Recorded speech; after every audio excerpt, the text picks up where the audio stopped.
Konnichiwa, Commanders. Welcome to Late Night Radio, and I am your host, the Ernizzle to the Shizzle, and you are the audience. Welcome. Man, dude, we got a lot of good news. I'm so excited to be here today. Today is a good day. We live in a blessed timeline. As you can see, I swapped out the G41 in the corner because we have news on the CN side of a G41 or a Phelan coming soon. Coming soon. I use that in quotations because it could be a very long coming soon, but there is light at the end of the tunnel now for this delicious monster out. I need a sip right now. But we have a lot of things to cover today. In fact, you might even get a bonus episode out of me sometime next week if we don't get through it all today, or maybe we'll just do one of those like mega long 2.5, 3 hour streams because we have CN news we got to cover. Then we have gambling, of course. We got a new character on the EN side, Basti, another character I'm kind of hyped for. And then I kind of wanted to do like a little wrap-up session for good old GFL1, considering it is now it's done for real. Final episodes, final season part 2 is over for real this time, I promise. And I kind of wanted to cover it and talk about it. It's mostly related to the storyline and how it feeds into GFL2 here. And let's get out of this like photo mode here with the commander. Hello everybody. Oh, look at this. Hi Fetuza. Oh, zoom. Super zoom. She's just like, what are you doing? So we got tons of things to do. Should we just do the gambling right now? Forgot. I always forget that. All right, let's do a little warm up. Let's just do a little warm up here. We got 5 because I haven't streamed in a couple weeks. So let's just see if we get lucky. Can we start the stream off good? That's the question. Howdy, Paul. Glad you could be here. Ooh, a silver. The Douche of Nayas, I believe. Yes, the Douche of. Oh, cool. I was actually gonna grab these. I think the Douche of Nayas.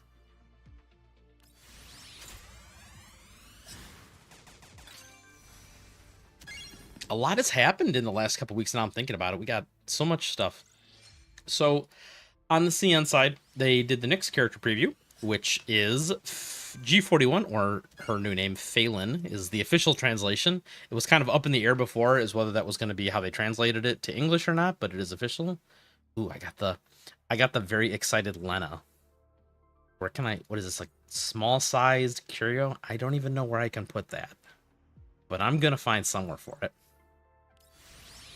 Okay, 2 more guys. Maybe we're going to get lucky. Maybe we're not. Ooh, I don't know.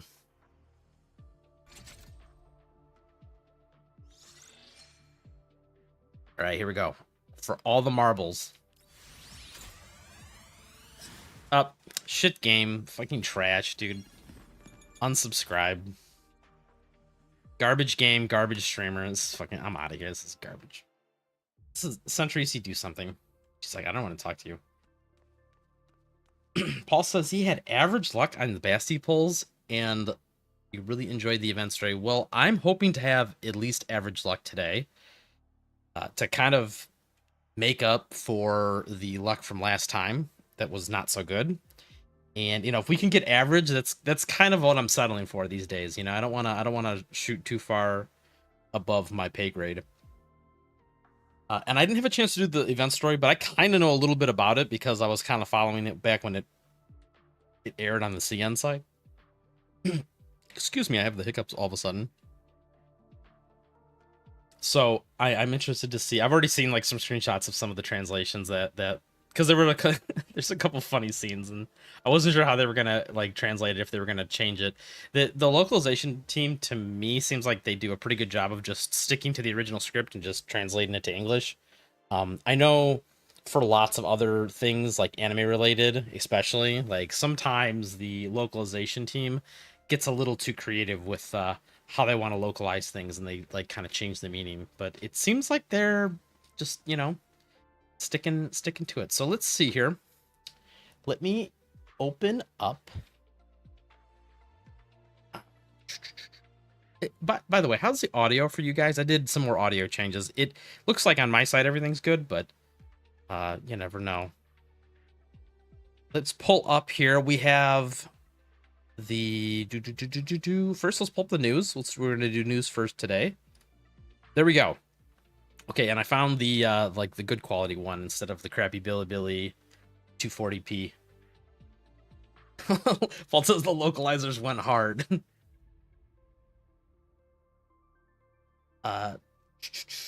And welcome to the late night radio show, Shadow. I'm glad you could join us. It has been a while since you've been here. Okay, so this is the CN preview for Phelan or G41. Corrosion Sentinel. That's the part that really kind of caught me off guard. I mean, obviously it's Sentinel. That's not surprising, but the corrosion part was what kind of like confused me. That was not on my bingo chart. I'm not sure how I feel about that, but you know, we'll just kind of we'll just continue to go. It's just weird because like you know, there's all these different elements, and the devs just really like 1/2 of the elements, like corrosion and fire. Dude, they just get so many units. So you know, and considering we just had Wellrod right before this, Wellrod was also corrosion, so it seems like we're gonna get to that in a second anyway. And she releases on 6/9. Nice, very nice. This is the CN stream preview. Did they even show animation? I'm gonna have to skip through this a little bit. Yeah, they do so much yapping, dude. Yuzhong, look at this. All they do is talk. It's just so much talking. There we go. Okay, so we got to rewind a little bit. They do show animations and stuff in here, which is kind of what I wanted to show. They did a cool job with the animations, as usual. Once again, animation team is just, you know, killing it. So, see if we can get a good still frame here of like her actual design, like in 3D. And not really. Okay, really quick though, these shoes. What the? Oh, this is a very inappropriate. Hold up. I'm sorry. This is not that kind of a stream. These shoes. What the fuck are these shoes? Like, I get it. You know, they're trying to make them like claws. I can't, man. I just can't do it. Sometimes they do the 3D team sometimes does make small mistakes, and this is one of them. Just like, I don't know what the fuck that is. So that was the alt animation that they just showed there, and I have a rough translation, not a rough, like a pretty good translation of all the skills. We'll go over them in a second here, but just know that was like the alt animation.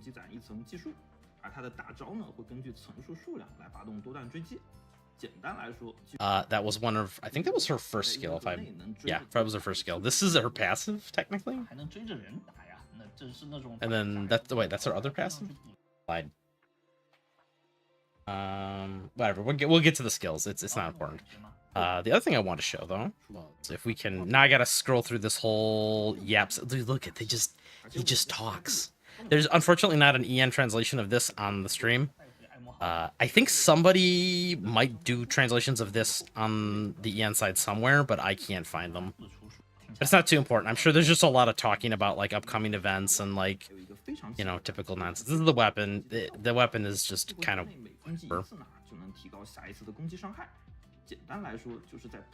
I think there's animations with, no, I lied.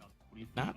They're showing the costume. Obviously, I'm actually jealous of CN. They're gonna get the character on 6/9, and they're gonna have the oath available right away, or the covenant, or whatever. I can't remember what they call it in this game. Dude, they're gonna get the gamer meme number, and what do we get? What do we get? We get nothing. Just hopes and dreams, but it's okay. We will get her eventually. We'll just have to make a new meme number. Oh yeah, Lewis is getting a key. I can't remember off the top of my head what the translation of this all comes down to. I did see a translation of this. Long story short, big number go up. It's just more damage. I don't think it changes anything about how she works. I want to say these are just stacks for the tin. I think in an all-fire team, the tin soldiers get an extra stack of merit. at the beginning of battle. I think that's what this first part is translated. And then, yeah, these are just like you get a stacking multiplier on some of her stuff. So she does more damage. And I am going to continue to... Yeah, that's the merit stacks for all fire. Whatever. That's not really important. That's not why we're here. Not get distracted. Okay, so this is the costume. It is another one of the multi-piece costumes. If they go to it... If they go to it, Yuzhong, can you please stop yapping and show the costume? I'll get to your stuff. I see all your chats popping off right now. Damn, dude. What's up, Denzel? Come on, could you... It's in here. I promise you. I watched this whole damn stream. I promise you. There it is. Oh my gosh, finally. Jesus Christ. Okay, so it is one of those multi-part costumes, and there's 3 versions of it. The first one is like this track outfit. The second one is a recreation of the beach skin from the first game, which I thought was actually kind of interesting, because obviously this is a popular skin. And it's cool that they did another one of those, like, this is like 3 costumes in one. And then obviously this last one is kind of a meme costume, because it is a reference to this dance, the original like dance of this, not this. Is it Carmela dancing, I believe? This is like ancient internet memes, dude. An error. YouTube is not recognizing video to maintain a stream. Whatever, dude. YouTube, just deal with it. This is an ancient meme. In fact, we used to have this on the stream at one point. I had the Andorus version of this. But anyway, that's what the costume... I guess it's reference. It's a reference. It's a reference. Just go with it. Anyway, it's cool. Another triple in one costume. I'm kind of hyped for it. I'll probably... And though, yeah, Kyohan's getting another... Did you really need another one of these? Like, let's be honest, guys. This is now the third Gunnar suit for Kyohan. Like, this is getting out of control. Like, okay, she's had enough.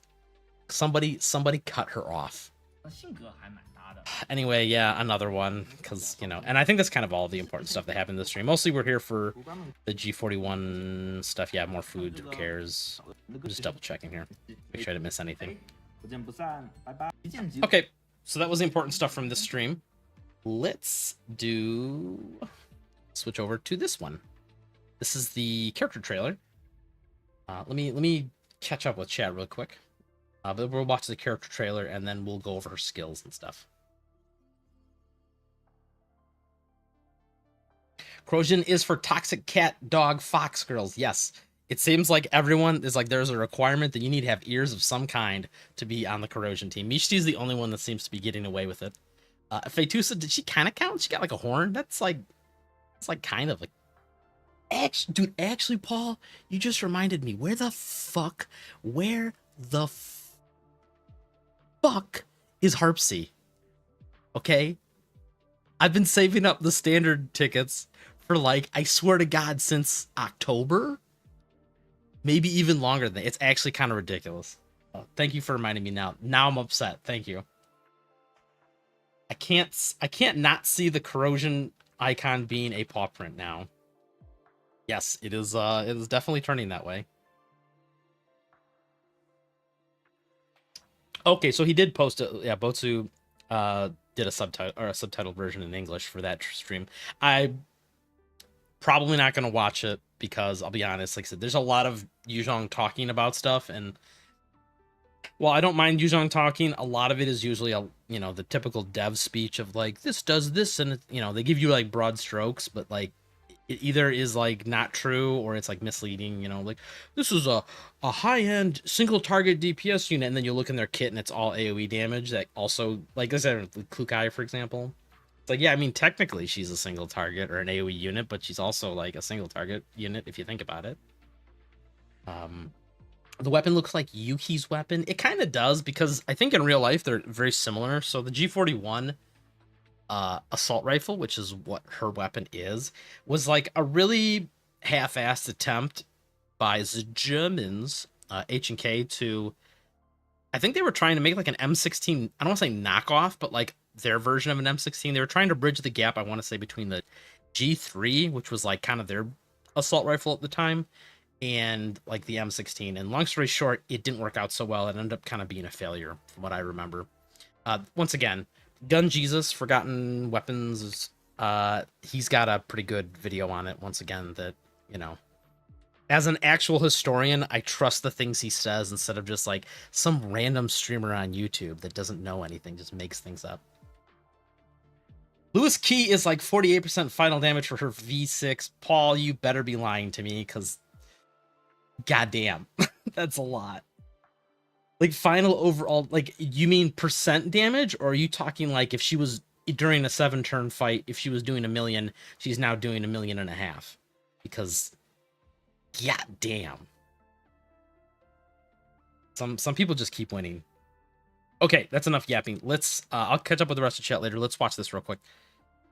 And I hope you guys can hear it. Let me. For some reason, the audio seems really quiet on. Maybe not. Maybe not. Yeah, whatever.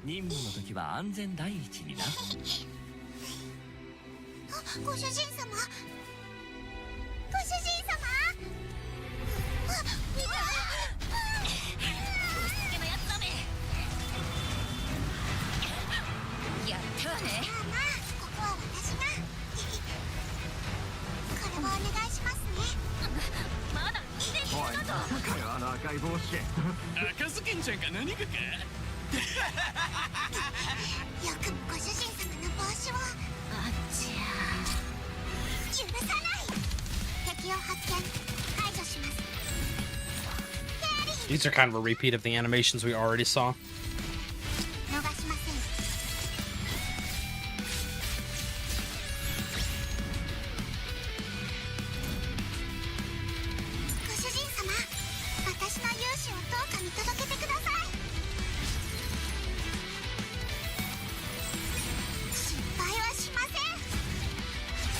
I'll probably have to reference these while we talk about the kit.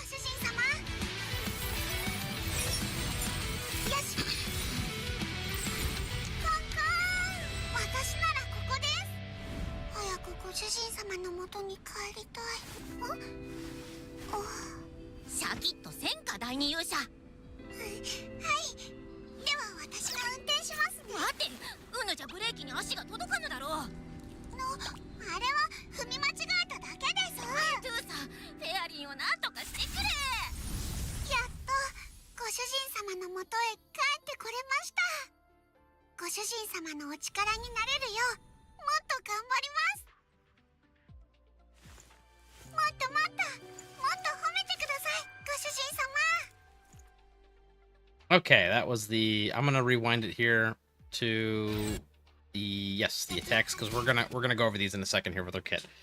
That was, dude. Okay, thanks to my boy here, Shaoju11, always bringing in the JP dubs on these. Thank you so much. You're doing God's work. You're making it so much easier for me to find these videos instead of having to hunt them down myself. The interesting thing about this video to me was that they kept the original voice actress. It had been, God, so she released originally with the first game, G41 that is, which was like, what, 8 or 10 years ago? Because it was on CN side, so it was like 10 years ago. So the I'm like, oh, there's like no way they're gonna find the same voice actress to redo her, because she did such a good job. Like, this is part of the character everybody, you know, kind of knows her for the Homate voice lines. And I'm like, oh man, they're gonna replace the VA, and it's gonna be real sad. And I hope the VA, doesn't matter. They found the original voice actress, and I think she did a fantastic job. Really brings home the adorableness. Paul says, I think Harpsy came with a major Dawn Forger or so. Paul, I would accept that, except fuck that. Everything else is out of order. Why should we have to wait for Harpsy to be in order, huh? Riddle me that, huh? If it's dartboard 99% of the time, why did they decide this character needed to not be on the dartboard? Screw that. Fun fact, Botsu posts all his translated stuff to the Dandy Cord. Uh-oh, is this another plug for dandygate.net, the official GFL2 website? It's not really official. And more? How did I do? Was that good enough, Paul? Do you want me to try again? I'll throw another one in later in the episode. I mean, she is now doing, so referencing the Lewis talk, she's now doing 1.5 million damage and gets her big old pile of crit damage. That shit's crazy. That's bananas, Paul. If those calcs are true, and she's essentially just got a 50% boost, and she was already like one of the highest performing fire units by far, that is pretty good.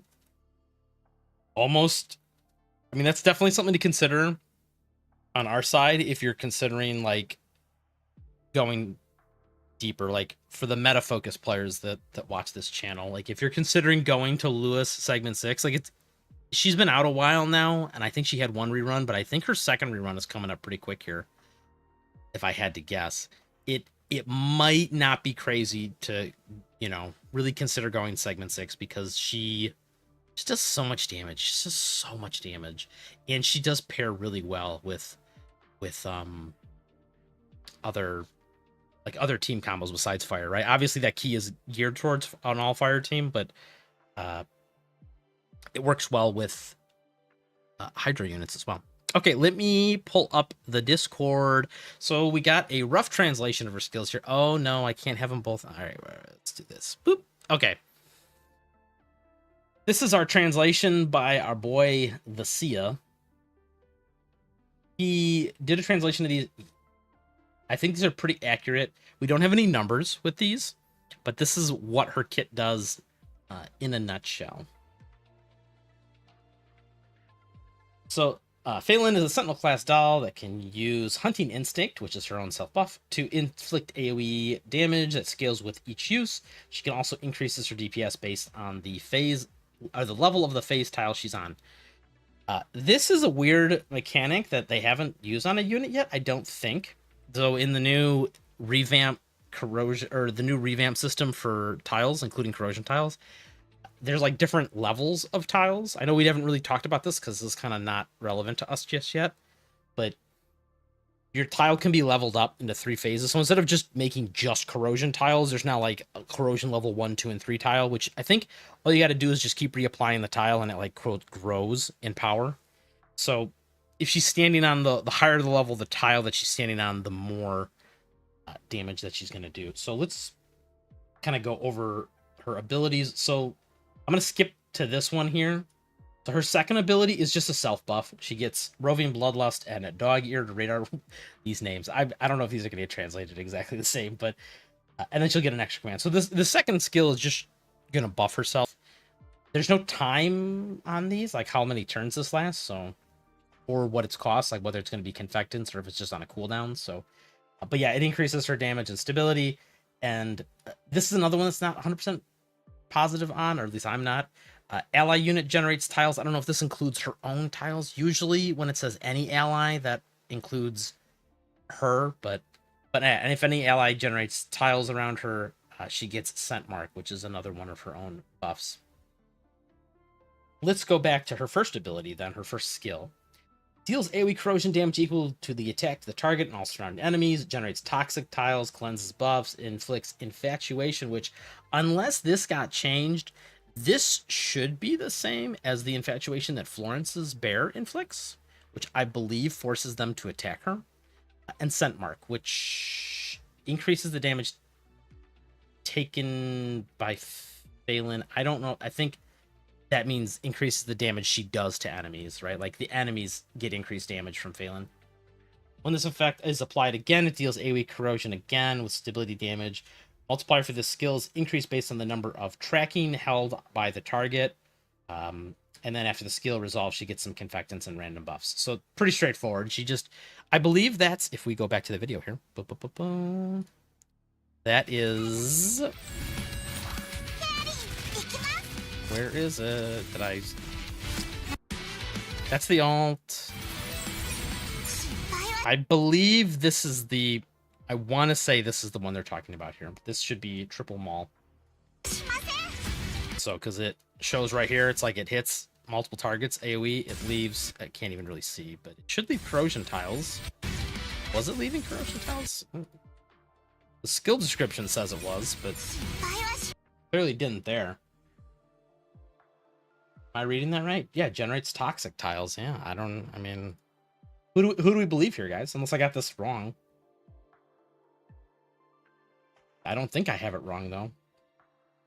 Because this, like I said, this other one, Keen-Eared Hunt, this one does not attack the enemy. This just buffs herself. I believe Keen-Eared Hunt is this last one they show.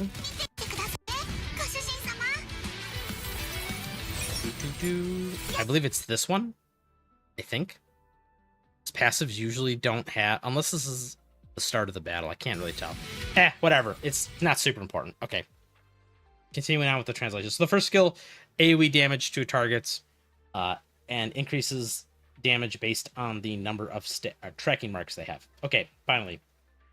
Alt. Alt is just AoE corrosion in a line, which we saw similar to like Klukai's line, like a big whiff. Generates more toxic tiles. Multiplier is increased based on the number of tracking held by the target. And then after the skill resolves, if she has combat pounce, which we'll talk about in a second, that's in her passive. Pretty much it consumes a trigger and does Hunter's Instinct 1, 2, and 3. And Hunter's Instinct has like 3 different levels, 1, 2, 3. And they get more and more powerful. We'll talk about that in a second here. Because that leads into her passive. So she gets combat pounce at the beginning of the battle. And she gains it whenever... This is a little confusing. She gains combat pounce stacks based on the number of active skills used, excluding Hunter's Instinct. So this is the bonus attack from the alt. So the way I read this is that you're going to use the first skill to hit people multiple times. Every time you do that, you're going to get a stack of combat pounce, and then you're also going to be building up stacks of Hunter's tracking on the target. And then when you alt them, you're going to cast that all in for Hunter's Instinct, which like will do like a repeated attack, similar to how Fetusa works, right? When you have Fetusa's alt, it like does instances of damage based on how many I forgot what they're called, how many like, you know, stacks she has. I forgot, I'm having a mind blank on the name of Fetusa's stacks, but same thing. It's like, I guess the only difference is like these stacks go on the enemy as opposed to herself. It's a straightforward kit, but it's a little confusing, especially when you don't see it in action. We'll just kind of have to see. And then if she, the other thing that's interesting about this, if she's on a face tile, she gets stacks of mobility and tracking. Tracking is the buff up here, I believe. Right? This is just increases the multiplier of her skills. And then this is the interesting one. If she takes damage while she's standing on a corrosion tile, she transfers a portion of that damage to an ally with the current greatest HP. That's kind of cool. So she has like a built-in damage mitigation in her kit. It lets her shove damage off to other people, which is nice for a Sentinel. Not required, but... And then immune to displacement, movement, and action prohibition. This is like...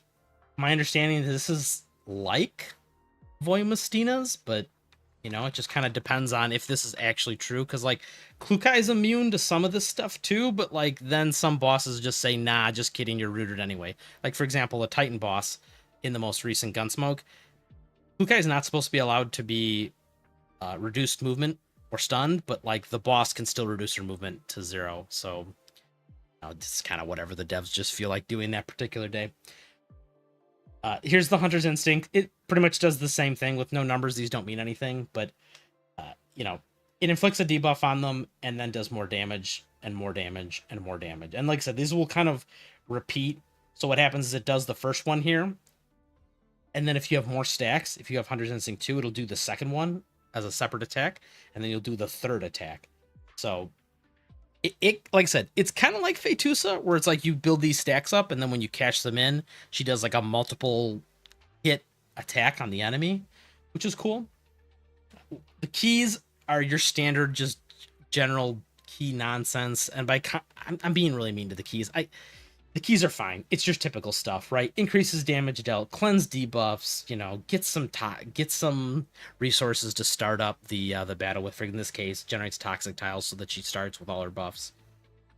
You know, the very standard stuff. I really, you know, why do they even do keys, right? It's like there's 3 ones you're gonna take and the rest you're gonna ignore.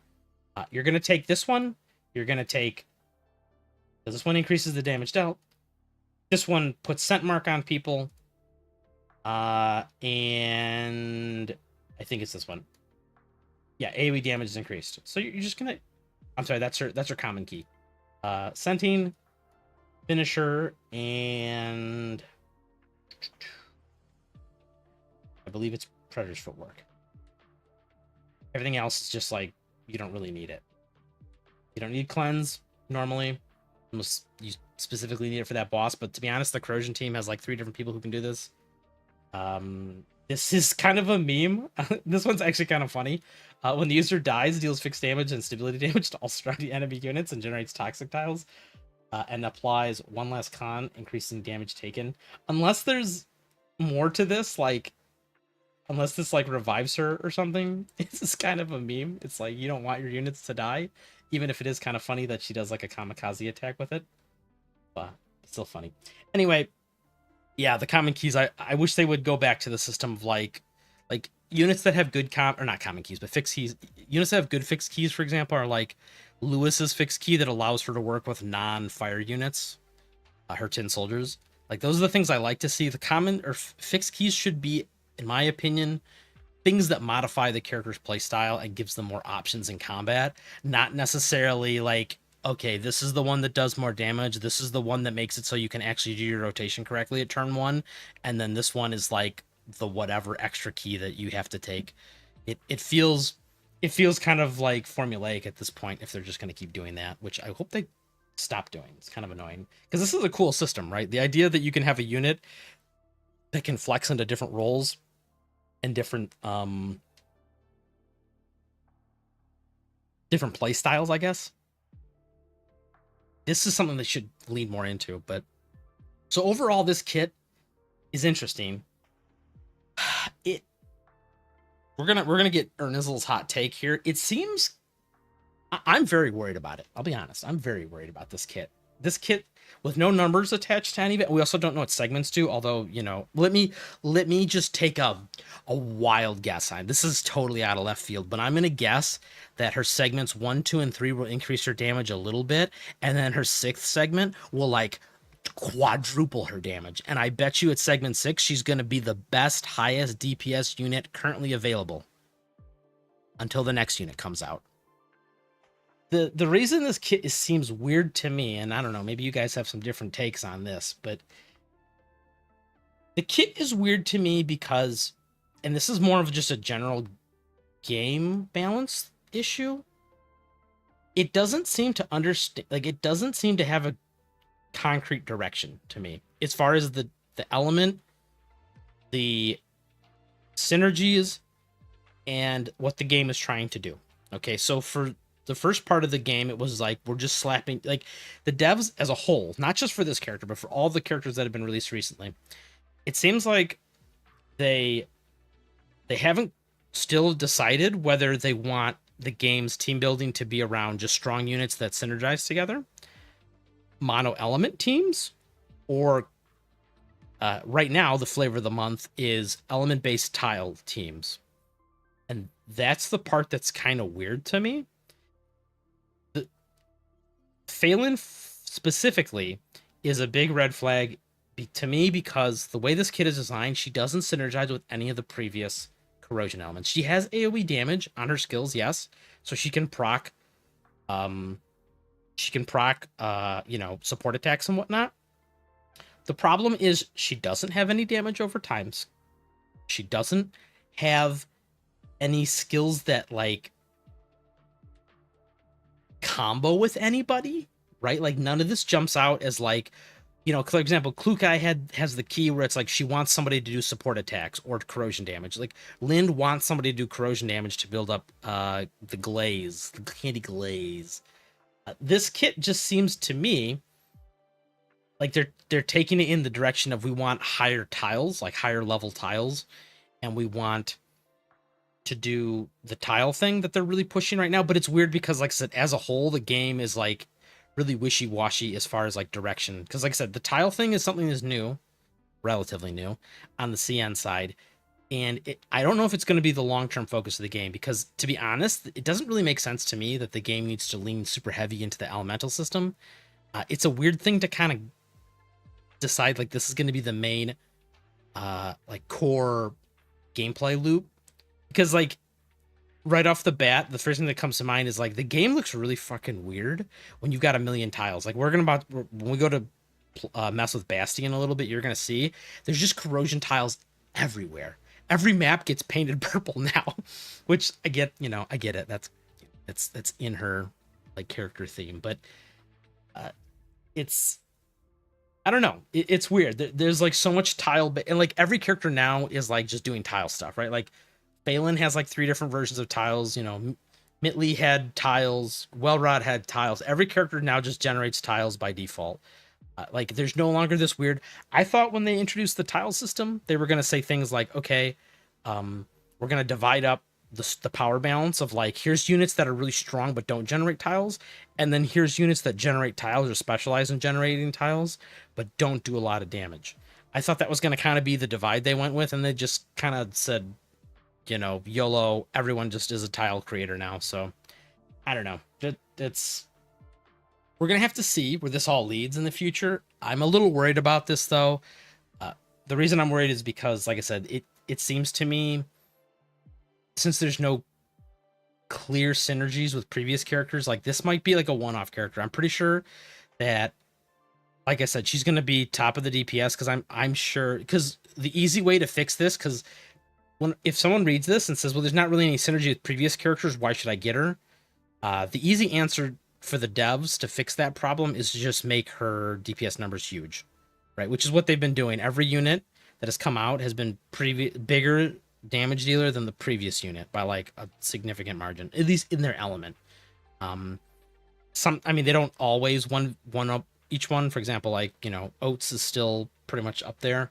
And like, for example, Mitley doesn't just totally power creep Oates, but inside their teams, like Mitley power creeped all the other Hydro characters, with the exception of Lou, because she's also kind of new. But you kind of get the point I'm making here is that you have this weird dynamic of like, okay, this character is going to be relevant at the time of their release because of their big PP damage numbers, but the longevity is like really questionable. Like, see, the easy answer to me for this unit, and maybe I'm wrong, maybe this kit is translated weird, but like if these would have also done a big stacking dot, you could have been like, okay, well, it's clear that they're going to want her to be paired with Klukai, and Lind is still going to be a core part of that team because now you're going to have two characters that you can double proc the dots. Imagine having two Klukais on the team that Lind can proc dots from. I'm like, now the team like really jumps ahead in damage.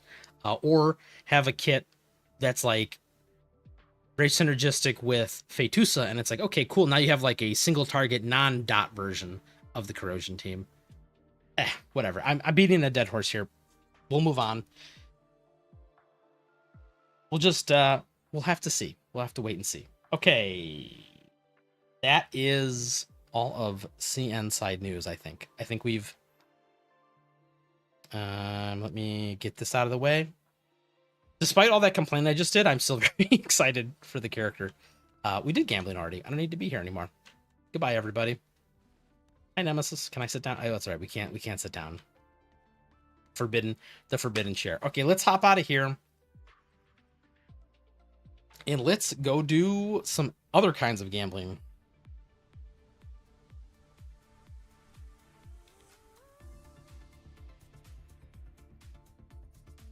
I'm just catching up with chat real quick.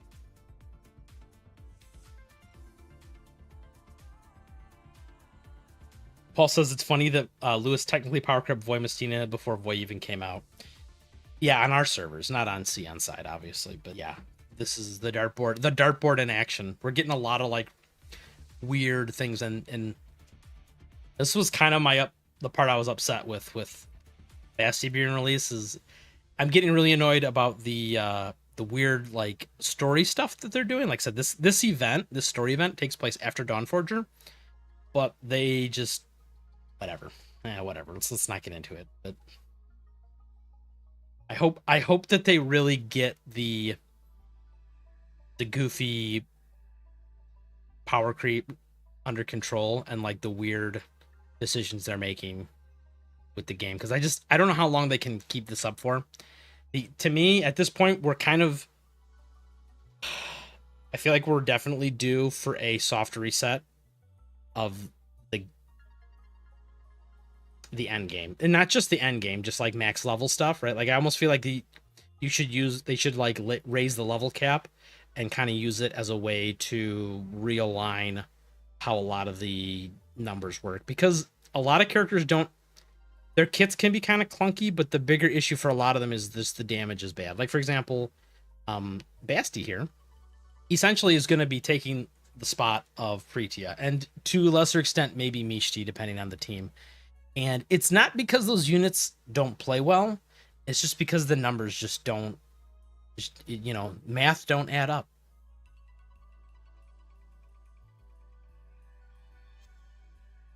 To be fair, tiles give a character flexibility, which is which means more mixing and matching. Yes, it's just like I said, I thought I tried explaining in that like it's not the problem that having tiles, it's just that it's weird that if everybody does tiles, then what does it matter, right? Like it's like, yeah, they're technically all equally flexible, but at the same time it's like, you know, eh. It's a weird system, right? Like they really went into this, we're for CN side, we're 2.5 years into the game. Our side, we're a year and a half into the game. It's weird to take such a huge drastic turn of like, we're gonna do Genshin Impact elemental reactions, but in our game, and we're gonna try and like make that the main focus now. Like it's weird that, since everyone can now make tiles and stuff, it's not even like restricted to certain units. So okay, the stream is dead.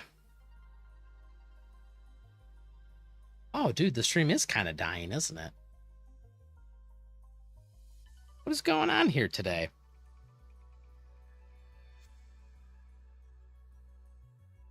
Let me mess with one. I don't even know what I can mess with on stream right now before.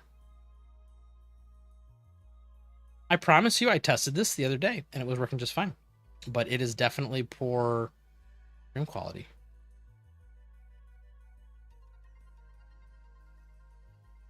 I'm scared to reset the stream. Give me a second here, guys. Let me see if I can work some magic. No, the bitrate. You know what? I thought I had to update the software about a week ago, but I didn't change any of the settings, so I wonder if it got messed up. I don't know. It looks like... Here, let me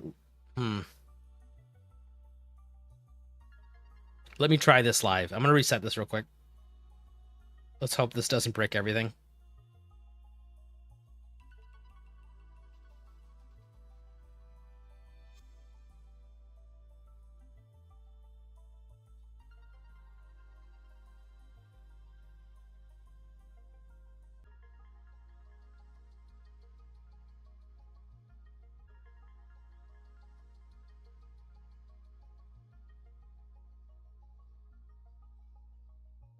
Okay, I believe we're back.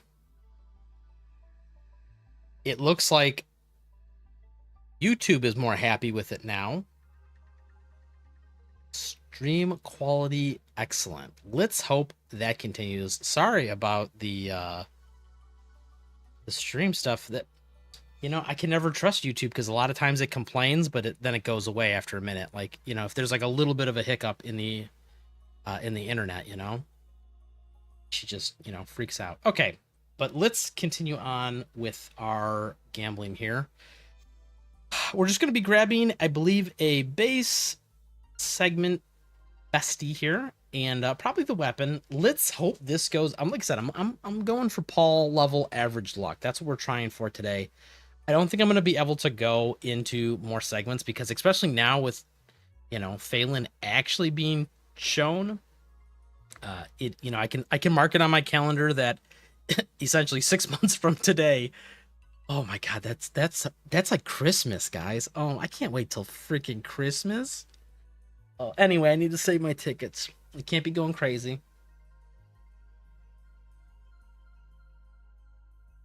Let me are we good? Is the stream all solid now?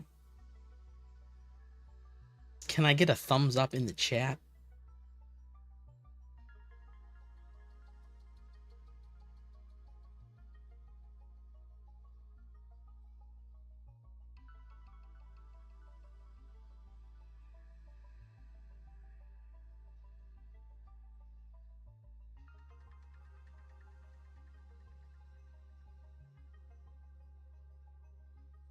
I still seem to be having some stream problems on my end. Like I'm still getting some now. YouTube's complaining again that the bit rate's all messed up.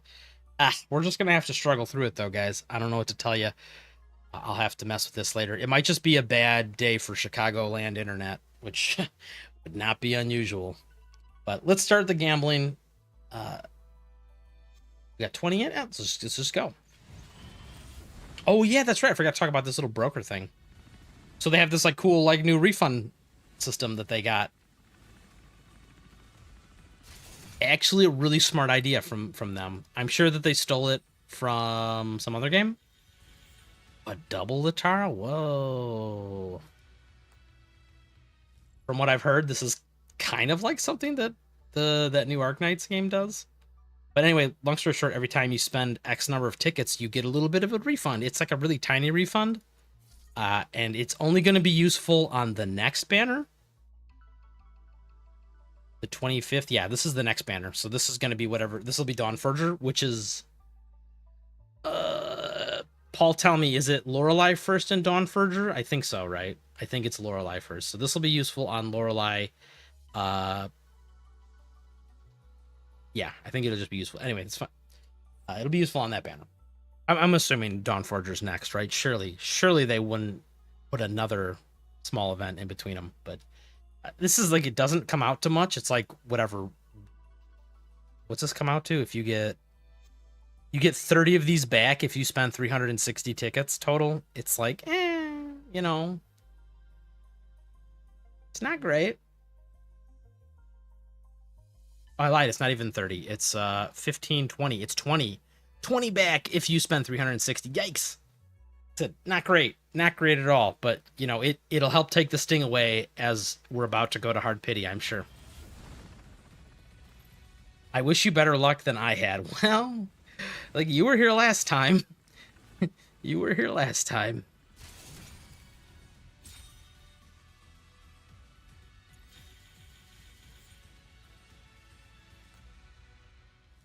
And I believe this is a fresh 50-50. I have to double check. Yeah, we had a Fate 2. This is right after the horrible Fate 2 pulling that we did. So we're 20 in now. Said if we could just either win the 50-50 or get it early, that would be fantastic. I gotta get back on track with the luck so that I can continue to save.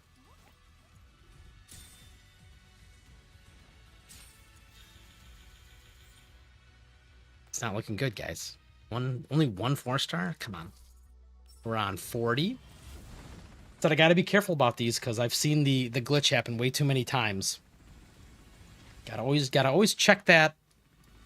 Gotta peek, see if it's gold.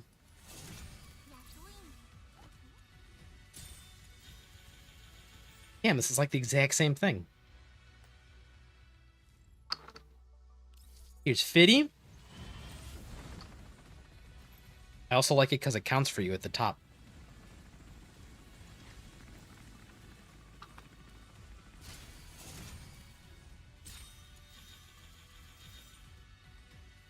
There we go. That's what you like to see. This is a good sign. This is a good sign here. Now that's the warm-up. I'm feeling really good about this one. Ooh, see? He called it. He called it. Now, the moment of truth. Are we going to recover from the Fetusa pulls, or are we gonna be forever sad?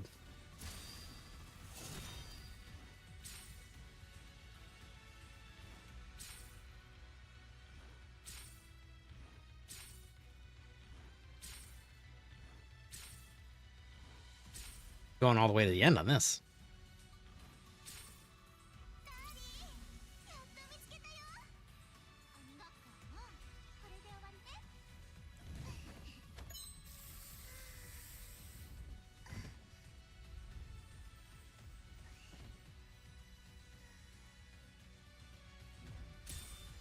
All right, we're so back, boys, dude. We're so back. It has never been more back than right now. I guess the bad news is, you can't. Well, I guess I could have technically got it the double there, but that would have been too greedy. We're not even trying to be greedy anymore. Oh, the 50-50 win, and it was a little early. Thank you, Jesus. Thank you, Jesus. Phelan is back on the menu. I think, what do I got saved up right now? We're at 340 here, and then I have a fuck ton of these. Yeah, we're in the statistical average to get a segment 6. So that was very needed. That was very needed. I don't even know if I should go for the weapon, to be honest. This one's decent. I don't like the look of it at all. Like, what the fuck is this laser sight on the bottom? What is this thing? What is this thing? Sometimes you just can't improve on perfection, but and it does some extra corrosion damage to the team. It's okay. This is a little more important for her own personal damage too, because I believe, yeah, the traits here. This is like another 10% for her. The second half of her skill is 15%, but it only affects her. So this is like kind of if you want to go big to make her a little more of a damn. You know what?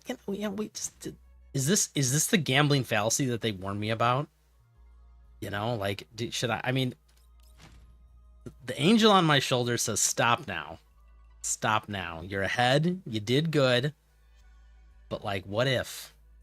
What if?"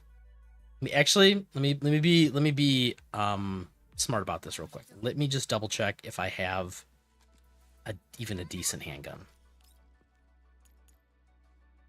I have the Hestia, which right now Florence is using. This does nothing.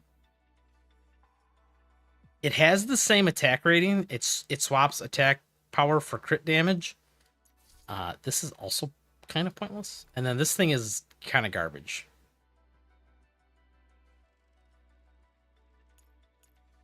Yeah, this one's like it's just bad. Like, it's got really low attack. And then this is just like, this is fine, but you never use basic attack with Basti. You know what? Let's make some bad decisions, because you know what's even better than winning a 50-50 is doubling down and getting a weapon early too. We'll throw a couple at this and we'll see what happens. Bro, I'm just building pity, bro.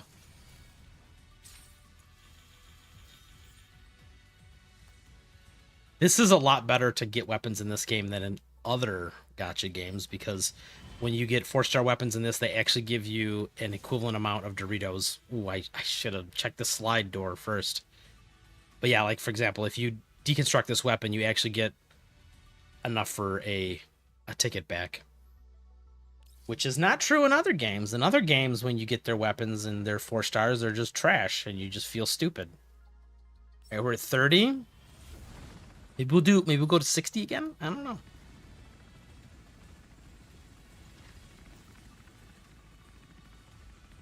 Peek the door? Nope. Gotta peek the corner. Oh, we got the 4-star. I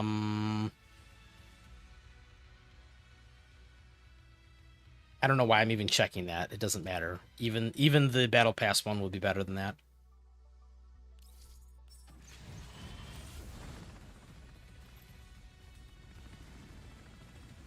If I lose, I can save it for Phelan. You are correct, Shadow. First of all, I'd win. And second of all, I have a feeling there's going to be a character before Phelan shows up that I'll need to get the weapon for, so I don't even think it'll. I don't think it'll actually go there. I think we'll try and get to the 50-50 here, or the 75-25, and see what we do. Ooh, I think that was like the very beginning. I'm sorry, the very end of soft pity. Beginning of soft pity, end of soft pity, whatever. You know what I'm trying to say.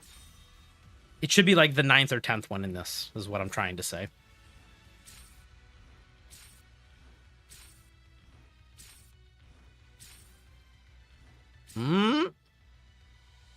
Oh! Oh, do we get to finally... Where is it? It's been so long since I've used this. You can't keep getting away with it!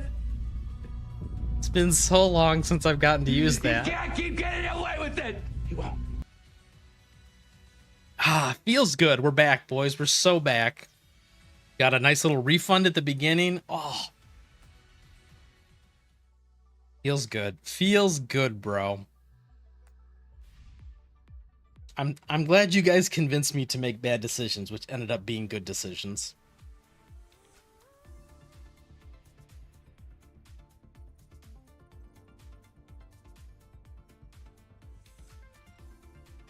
It's weird to me how long the normal handgun looked. Well, I mean, it's accurate. They did actually model the original accurate, right? Like the oops, not this.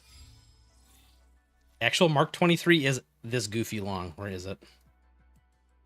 Where is it? I know I got the 4-star version. Game, don't lie to me. Is it? Yeah, it actually is this long.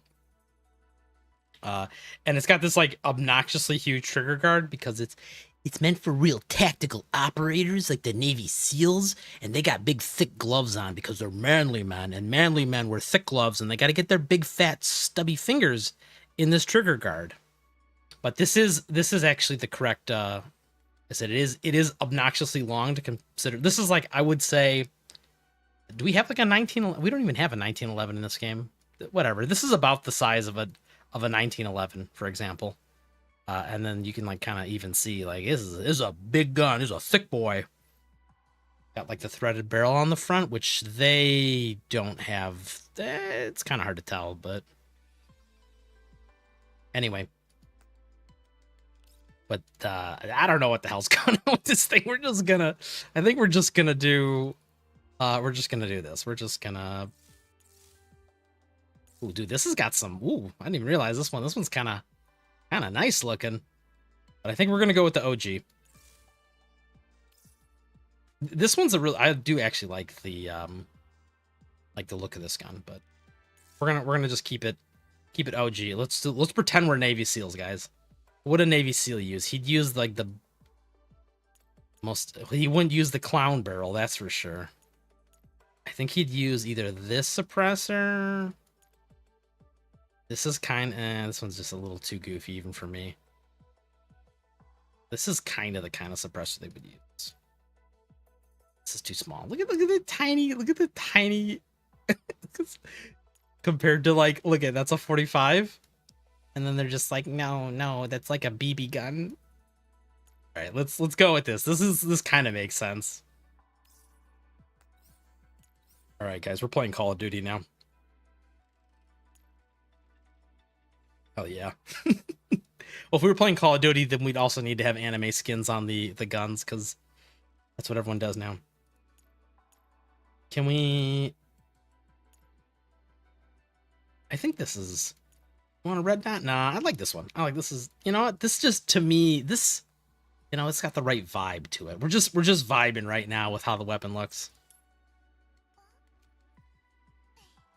Looks right. I'm trying to think of what... Maybe you guys can help me out here. What famous movies has this gun been in?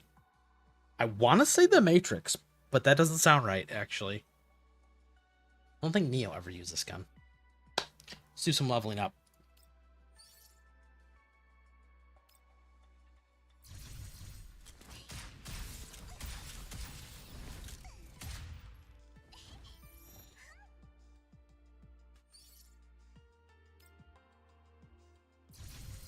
The one was the CZ75.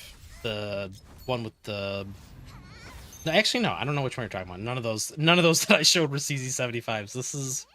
Let me show you. This is the Florence gun, the PA-15, PA-15. This is the Makarov. Or I'm sorry, the Sketchkin. This is the Taurus. The whatever Curva, Taurus Curva. This is a cardboard gun. uh, this is the CZ70, 75, 75, 74, 73. Yeah, this is CZ. It says it right there in the bottom left. Ha ha ha. See, I knew the whole time. Okay, more leveling up.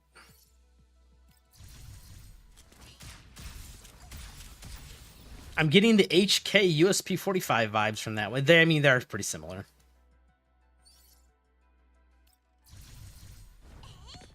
I want to say this is such a this level up animation is just such fan service. Explosions. Yeah, I want to say, yeah, Shadow's got it right. I want to say the Mark 23 is from the 90s and the USP is a little bit before that, but mostly the... Oh yeah, see Shadow's on top of this, dude. He's like reading my mind and translated into text for me. Yes, the USP 45 is the updated version of the 23 SOCOM, which is what this gun is based off of.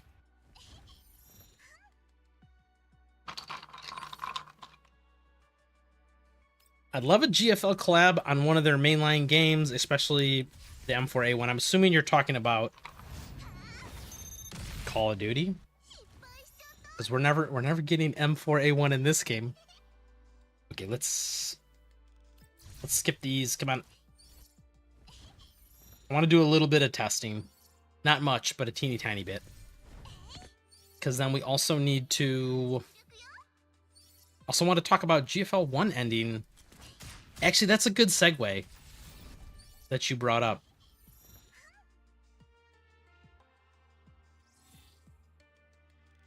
I kind of want to just talk about the GFL1 ending for myself, really, because I don't think any of you guys play. Maybe people who are watching, I don't know, maybe people who watch this after I record it on stream here, maybe they play GFL1, but I feel like I'm the only one who actually plays GFL1, or at least kept up on the story. What else we got to do? I got to level this gun up. Enhance. Zoom. Enhance. And I think I was a slacker, and I don't think I farmed a set. I did? Maybe? No. I did not. I mean, I know I have a set in here. Like, I know that there's more. I just haven't calibrated them. And I won't waste your time while you watch me calibrate for 45 minutes, because sometimes it takes a bit. Sometimes it takes a hot minute. And we want the good old... There's no reason to use anything but Face Strike. And not on her. Yeah, okay. I do have another set that I can throw on this thing. I just haven't got around to it. We'll come back to this. Her personal damage is not really what I want to test. I do need to do Neurohelix, though, for the keys.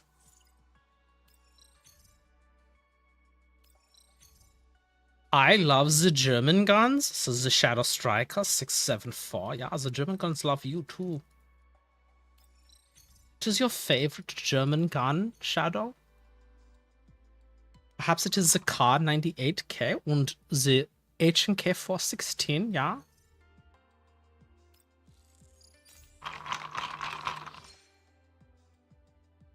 Come on, give me liberty, give me death.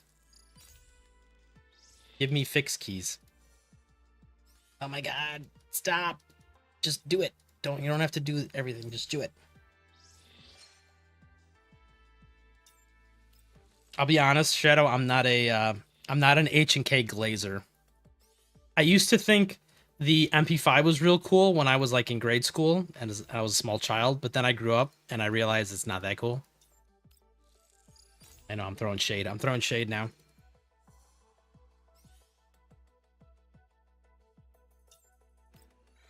This is a kind of cool key. I don't know who I'm going to use this on. I think this actually might go on Fetusa. Yeah, I think this is going to be a key for Fetusa that I'm going to use. This is, I guess it could also, I mean, Land already has 3 keys that I'm using maxed out. This one's good. It's just obviously it only kind of works on the corrosion team. Well, that's not exactly true. You can use this on you could actually use this key on units like Tololo, because this key you can throw down corrosion tiles and then uh just don't overwrite them, and as long as the enemy is standing on the corrosion tile, all your phase damage is increased. So like you can take advantage of it with other units. Fact check from my boy Paul. Paul, do you know if the combo tiles in the future, they count for both types, right? So for like the whatever, the caustic fumes where it's like fire and corrosion tiles, those count for this key, I think. Like that would make sense, but like, you never, just never make assumptions when it comes to this stuff.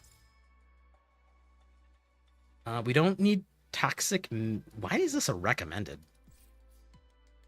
Yeah, why? I have questions. Why is this recommended too? What is this game? All right, this has got me curious. What is the rationale behind this? During normal battles, the fixed key street art can provide damage increase. Okay, that makes sense. The fixed key pain dependence can cleanse crowd control effects, ensuring Bastie's survivability and damage output. I mean, technically true, but fixed key wild smear increases the damage of Basti summons. It does? No, it doesn't.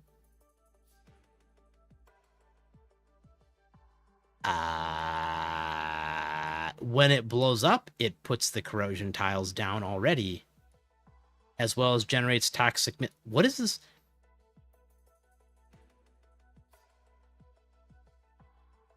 Am I crazy here, guys? Why would you?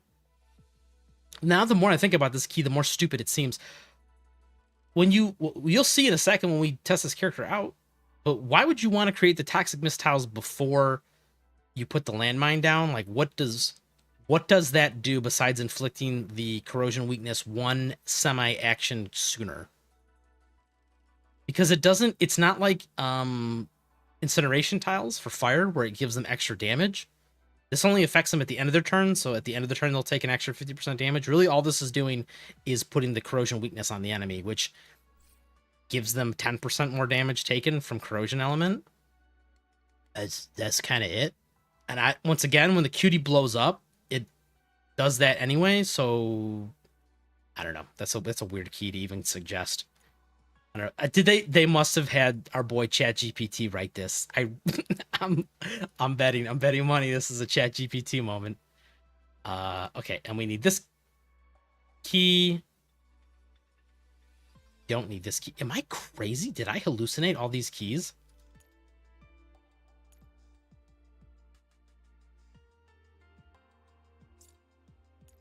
I think I did. I think I did hallucinate what all these keys do.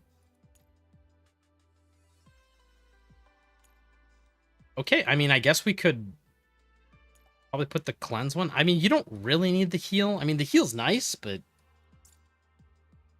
whatever. We'll worry about it later.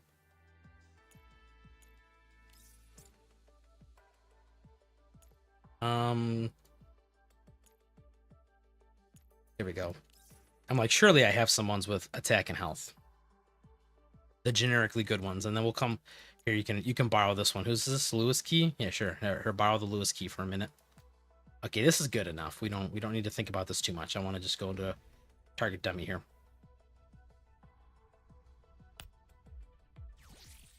Oh my god, yes, we know. New event.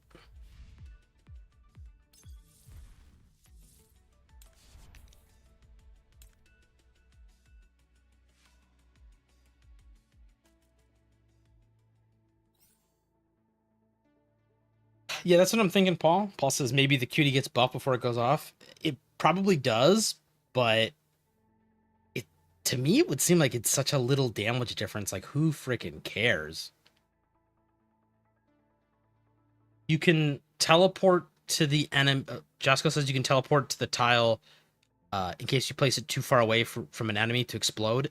Yeah, I don't know, man. That's like, why would you do that? If you needed to teleport at all, you would just make sure you place it in a way that blows up. right? Um, do. Right? Like, let's say I needed to teleport over here somewhere. There's kind of no reason I would like there's kind of no reason I would put it where it wouldn't detonate, right? Is this how many? Is it 3 tiles to detonate? Does it say? Within 3 tiles. So if I put it right here, oh, I didn't even put the key on, did I? So we can't even really test this. As far as like how useful this would be. Yeah. But yeah, I don't even know. That's like such a niche use case for this. Like, cause like this is a big range to begin with. Like 3 tile like detonation is already huge. You'd have to really, really misclick. Like I said, literally you'd have to place it all the way over here to not get to the teleport. Right? Because like even if you placed it here,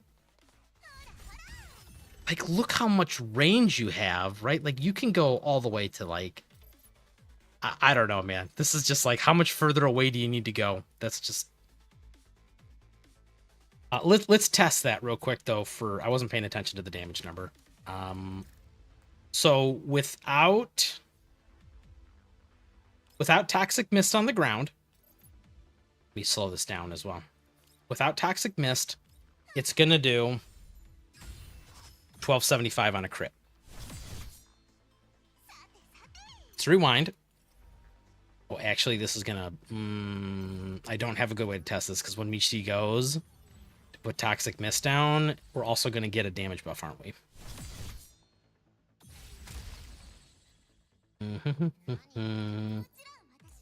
Yeah, because she's gonna put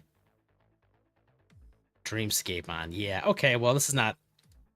We'll just have to get the key out because this is gonna be wildly different, I think.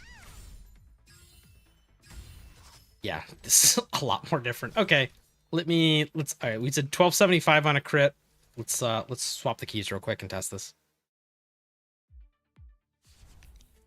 Well, yeah, Paul, on a V6 Basti, maybe. Do I look like I have V6 Basti? Even then, that's literally like the very first. There's only one of the mines at the very beginning of the fight. I don't know if that's worth a whole fixed key slot. Oops. Nope. This. We don't need this one, technically. I can already tell I'm going to... What's this key do exactly? It puts the... At its location? Oh, I know what this is for. Okay, it's all coming together now. This is for her passive. Because... Oh, it's just when a cutie spawns. Well, it's supposed to give Insignia of Camaraderie and attack up if you're on a mist tile, right? But it says when it spawns, which makes me think it's... whatever, dude. Whatever. We'll just test it real quick. Because this puts it underneath the unit, so it won't even affect enemies, right? So, like, when I do it here...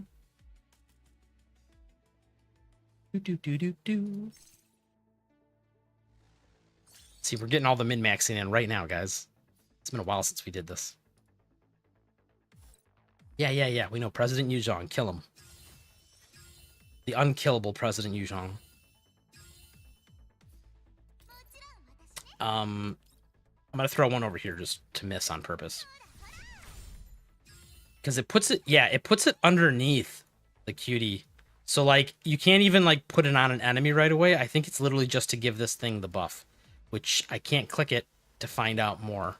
This is like a trust me bro moment where you're just hoping that it's getting the effects. I guess I could have paid attention in the top right to see if it triggers, right? Pay attention up here, see if it like triggers. Oh, it's gonna like spam me with stuff though. Wild Smear. Yeah, okay, so it did trigger. I think that was the key's name, right? Wild Smear. Yeah, okay, so it did trigger Wild Smear. Of course, I was so busy looking at that, I forgot to look at the damage. Did anyone catch the damage on that? It's a disaster. He's a fraud. But whatever, we know it doesn't inflict corrosion weakness on the boss because it's only going underneath the tile. I think it's literally just to proc her passive immediately on them. The reason I don't know if that's worth it a whole fix key is because like from here on out, it's not a problem, right? The very first one is a problem, but like every single one you spawn from here on out is going to be on a corrosion tile. So it's like at this point, what does it matter? Like this one's going to get it automatically without even using the key. And even at V6 Basti, I think she gets three of these a turn. So you're missing out on like not even a third of her damage because some of her damage also comes from support attacks. So like less than a third of an attack worth of damage amp. I don't know if that's worth a whole fix key. Although to be fair, what were our options? They're all really kind of bad.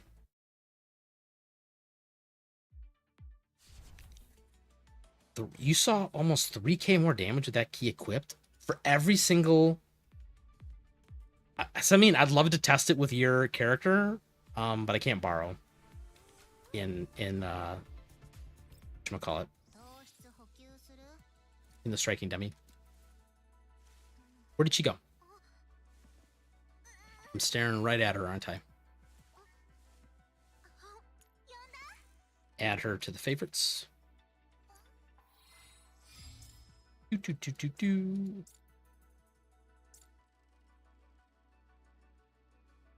Well, yeah, I mean, it definitely does more damage. The question is it relevant past the very first mine?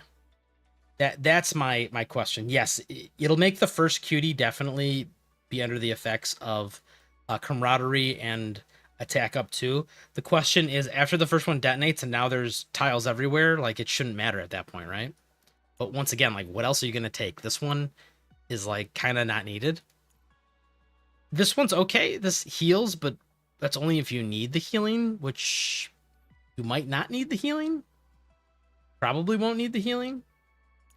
And then there's this one, which just lets you use her first ability extra time early on in the fight. So this one's like pretty, because her grapple, repel, that lets you move people around the field.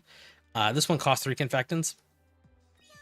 So, I mean, I guess you could do this for 2 turns in a row instead of... Like, you don't need to. Like, that's the problem. It's like, it's a very useful ability, but I don't know if you need to spam it, like, every single turn. Because essentially, it's on a 3-turn cooldown. Because she gets 1 at the beginning of every turn. And there's no other way that she gets confectants, if I remember correctly.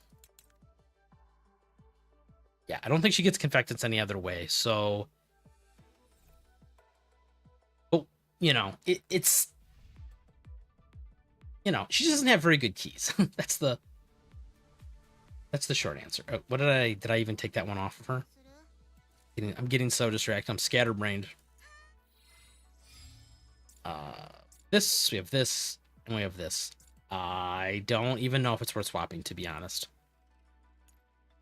Like, this is healing. Yeah, I think we just leave it on there, to be honest. I mean, I just toured a new one talking about how it's not useful, and then it's like, oh, well, I guess none of the other ones are useful either, so... It'd be like that sometimes.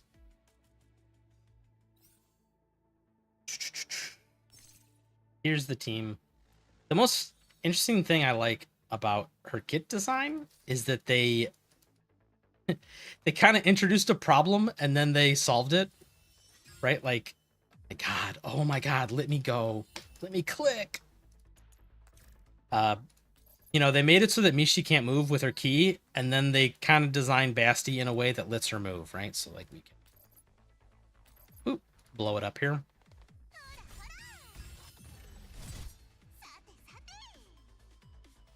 And we can throw another one here.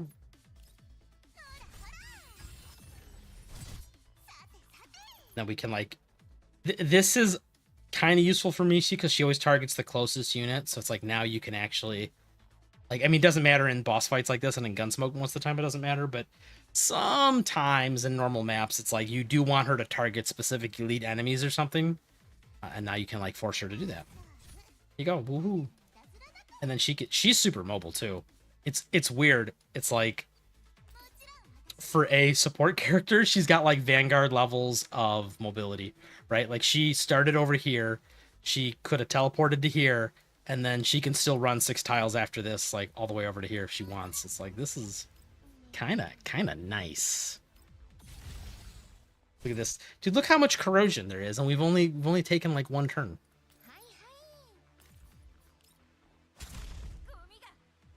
So I mean, paint the world purple. Right behind the enemy. Teleports behind you. Nothing personal, kid. And then, oh, I don't have a big dick cluckers. Oh, this is sad. I guess we're just gonna do the little dick cluckers. I splash you. Mostly, I just wanted to see how her over-the-turn support attacks work. This was one of the things I was like not 100% positive on. Well, I probably should have.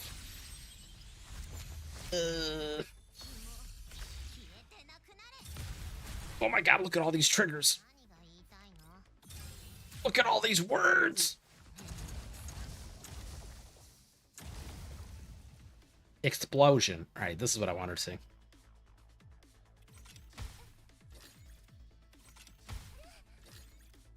Why is nothing happening? She's supposed... Oh, because I didn't ult. I was too busy using the I was too busy showing off the stupid grapple thing.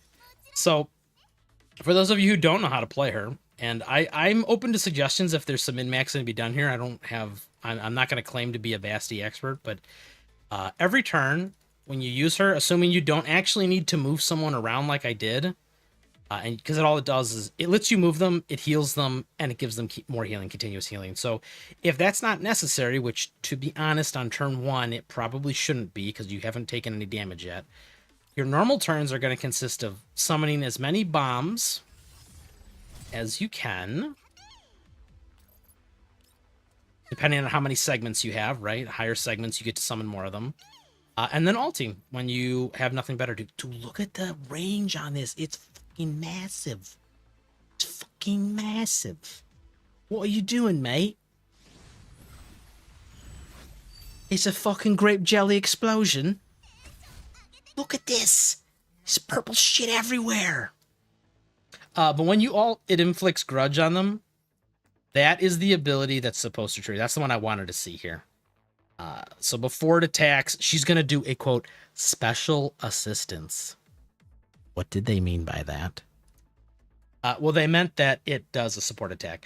Why we have 4 different categories of support attacks now, I cannot tell you. We have like special assistance, we have support attack, we have wise support, and there's another one I'm forgetting the what it's called. Just it's too much. They need to consolidate this. I don't know. What is this game? I don't know. Here, do this one. She's already got inundation or infiltration on. Splat. Oh, there it was. Why did it trigger? Oh, I didn't even realize that. See, this is why you test things. I didn't even realize that when Lynn does this, it actually procs it. Let's rewind here. So it is a debuff on them, right? And weirdly enough, Lynn triggers this, huh? That's kind of weird, though. Before it performs an attack, it's expelled, and she does the support attack. I don't know why it would trigger, but it does. Because this should only be... triggers all corrosion debuffs. Like, this should be for dots and stuff, but... hey, man, if it works, it works. As you can see, it doesn't even say it's going to. But when it goes off, it's going to trigger it. Yep, there it is. And then that's Kluk Eyes that it triggered. Weird. Weird, but I'm okay with it. This is kind of what I was alluding to a little bit at the beginning of the stream when we were talking about Phelan. It's weird. These units all synergize very well together, with the exception of Fetusa. She's just kind of here to look pretty and like do a lot of like samurai, poses. But like Meech T. Lind, Basti to a lesser extent, Klukai, and Paritia, they synergize like perfectly. Like all their kits work together just fantastically. They feed into each other, and they have like lots of synergies built in. Fetusa to a lesser extent because she does at least do support attacks, which help refresh Klukai's alt cooldown. It's just that there's no dots or anything else that really work with the team. So it's almost like you could make two different corrosion teams, which I wonder if this is the direction they're going to take the game as well. You know, like you could have this be corrosion team A, and then corrosion team B can be like the future units. I guess actually you'd probably shift Fetusa to the other team, but like the other corrosion team could be like Fetusa, Basti, Phelan, and then probably some other elements to like combo, do like an elemental combo. Probably Sextons, to be honest. Sextons would work just because she buffs Fetusa so much.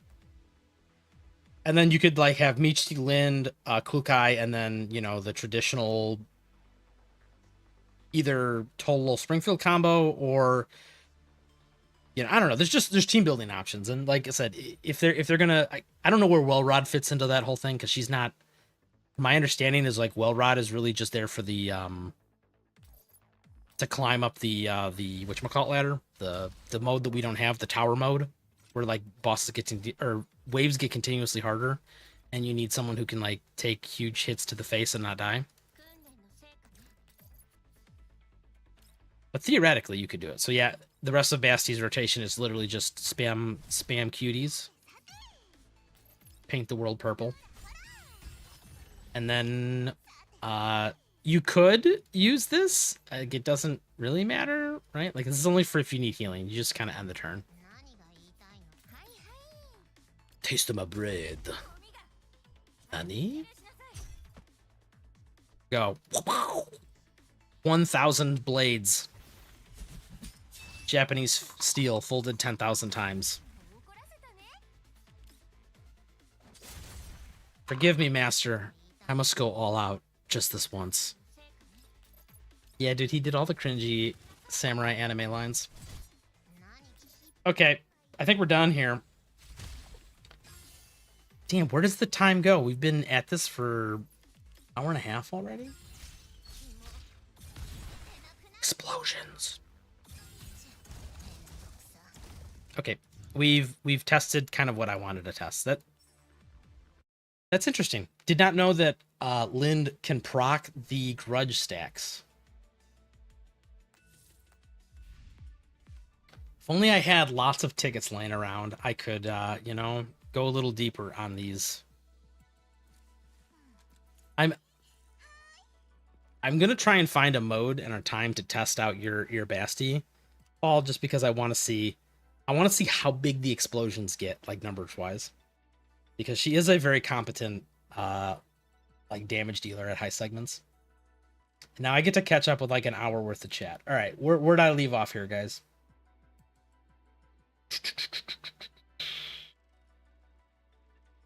V6 Basti out, DPS is V6 Lind. That's a you are spreading lies, Paul. Don't do that to me. I actually don't know if that's true or not.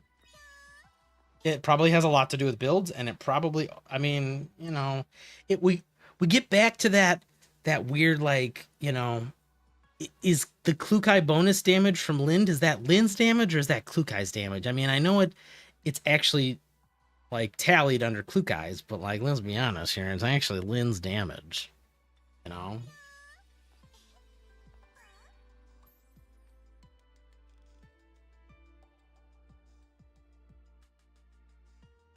She can spam it twice per turn, every turn, so aren't the buffs always up? Correct, they should be, Mr. Loco Coco.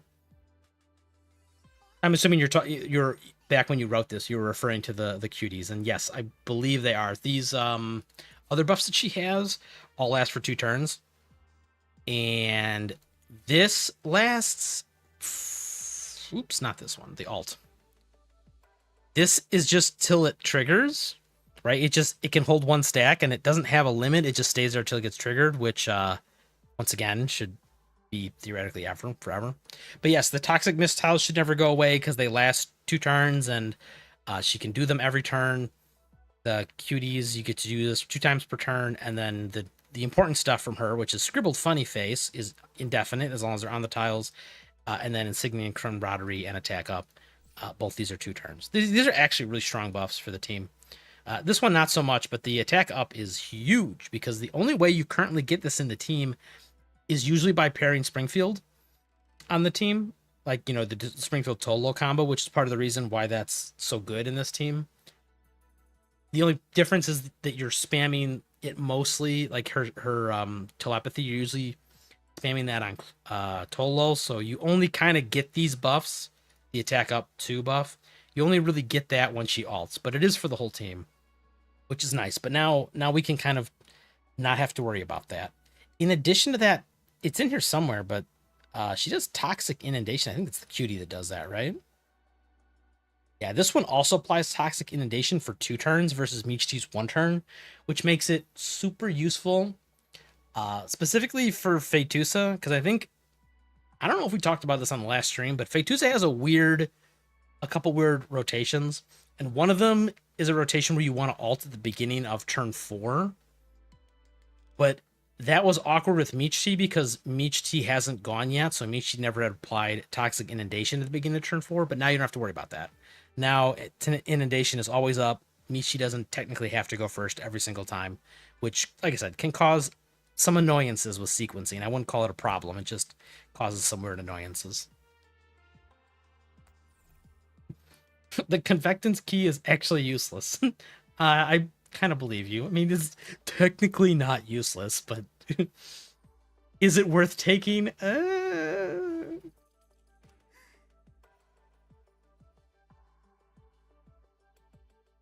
I wonder if Basti can ignore the Gunsmoke frontline shackles. I think she can. Right? Like, isn't that the whole point? Usually they make shield units on the shield bosses for a reason. Because the boss just prevents you from moving, and you're not moving.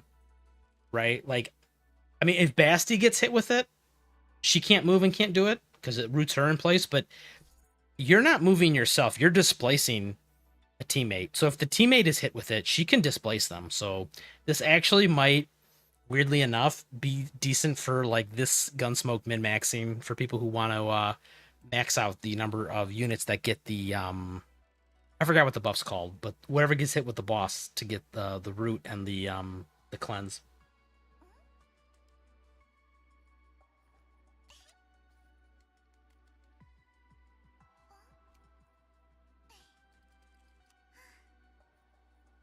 So Paul says, after testing, the missed tile key helps with her first attack. Everything after is the same. Yeah, unfortunately, that's what I figured.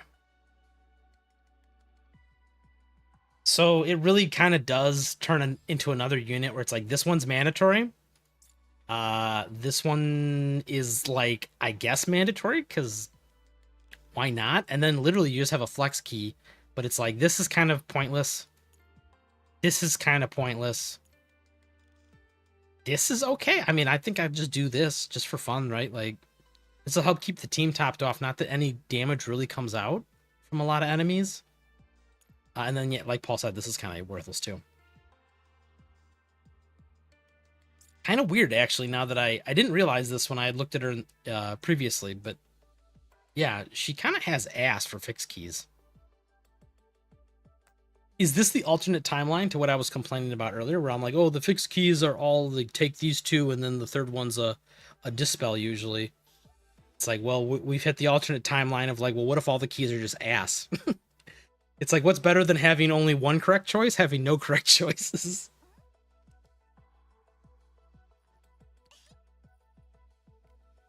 In theory, if we got more game modes with bosses that hit hard, well, Rod would be meta. Well, Paul, in theory, if there were other endgame modes besides Gunsmoke Frontline, a lot of these units might actually see play. In theory, if there was a mode where mobility was rewarded, like heavily rewarded, you might see some play in certain units, but yeah, we don't. We don't. Don't forget the newest Samurai classic, I Am the Storm, that is approaching. Yo, dude, I need to get a sound clip of that. I should get a sound clip so that every time Fetusa ults, I can hit that sound clip. That's gonna be on my to-do list, Loco Coco. I'll try and do that for next time.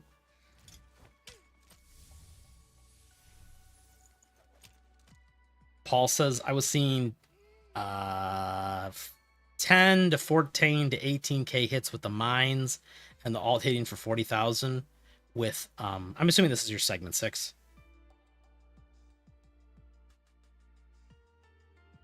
That's pretty good. I don't know if that beats Lind though. 3 mines a turn at 20k, that's 60k, and then alt 40k. I'll trust you on that though. I'll trust you. I would like to try it out though, because it is. I think the bigger thing for Basti, which once again, if there was a game mode that rewarded this, this would be better. But it's the range of her AOE. Her AOE is massive. She is just so goated when it comes to like just laying down the map in AoE damage, right? Like Klukai has a limit, right? It is that zoom. It is just that like horizontal zoom that she has. And Lind is good, but if you're not at a segment 6 Lind, like it's not gonna like wipe the map with her alt. But this, like, this would add a lot of value to her, like having a DPS like abilities with these, because this is freaking huge. It's huge with a capital Y, with the range of this and these. Like, you can hit so many enemies. And once again, there's not really a game mode that is necessary, because either there's not very many enemies or they're all very grouped up. But like if you had a map or a game mode where they were spread out all around you, and they were like actually tough enough that required like more than like a gentle breeze to kill them, then yes, this unit, Basti, would be incredibly strong for that. What about the new guild game mode and see how difficult it is? I can't comment on that because I haven't done it, but from what I understand, it is essentially Gunsmoke again, right? You do like a lot of planning. Like the first couple phases is like, you know, some like, I'll just call them mini games. It's GFL1 mini game, but essentially it culminates in another boss fight, which unironically are repeats of Gunsmoke Frontline bosses. So you just get to do Gunsmoke Frontline again.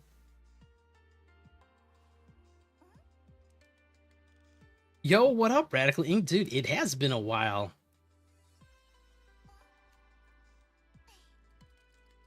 Basti was great for clearing the heroic mode. Yeah, I bet she was. She is kind of, you know, she's Voimustina with more steps, right? Like you got to do more clicking. Voimustina just does it all for you at 0 turn. Let's transition over to, I don't even know, where can we talk? I want to talk a little bit about GFL1 ending.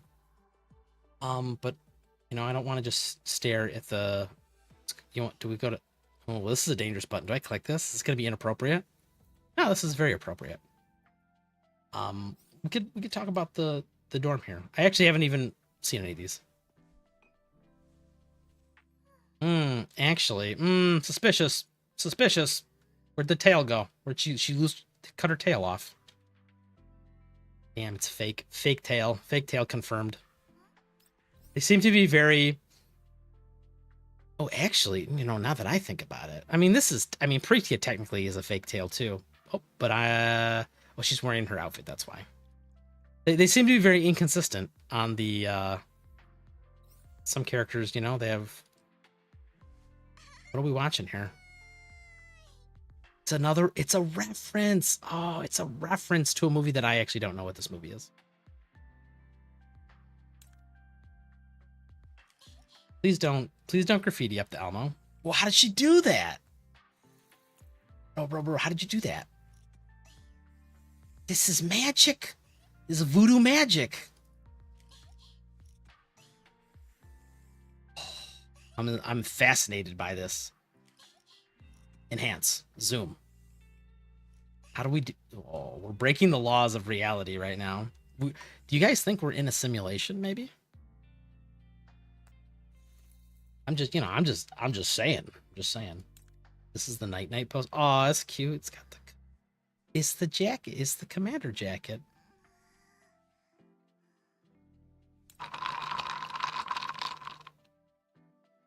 Oh yeah, dude. I forgot to bring that up. Radical Ink. Yeah, Paul, your platoon is on. We're now rivals. Now you tried to poach my homies. Now we got beef, dude.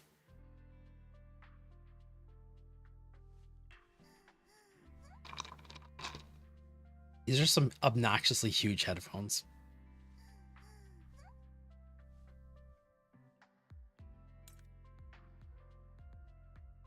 Do you think Dandelion still has the original coat? No. No, she doesn't, Shadow, and let me tell you why. So, GFL1 wrapped up, for those of you who care or don't know. Like I said, if, at this point, if you guys don't care about GFL1 lore / the implications for this game, thanks for coming. See you guys next week. I might do a stream next week, so check back in for Gunsmoke. But we're going to talk about GFL1 stuff now for a little bit. Maybe I should even boot up GFL1 in my emulator here so we can talk about it a little better. But final event took place, quantum fluctuation. It's over. It's never been more over. It's over for real. End of service soon. Not really, but the reason it's not the original code, Shadow, is because in the story they tried to wrap it up and lead it into game 2 better than they did the first time during gosh, I can never remember these names. They're so complicated to remember. Convolution Kernel, I think that was the name of it. So they tried to like rewrite the ending again and fix it again this time so that it leads into game 2 better. And while I do that, I'm just checking my emulator here. Part of that required like a new rewrite of the ending, and long story short, Dandelion got a new body at the end of GFL1 from my understanding, and so Dandelion's now infecting in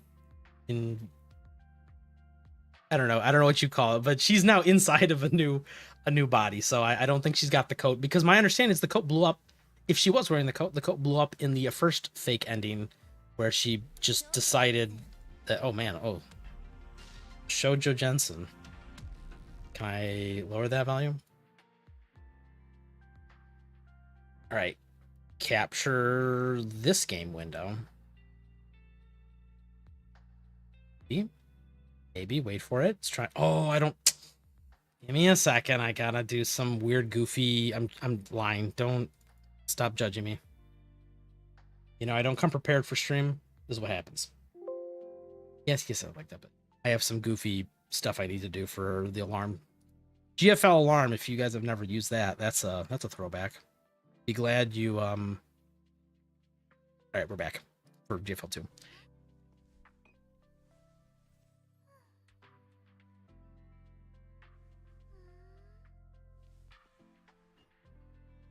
If it will load.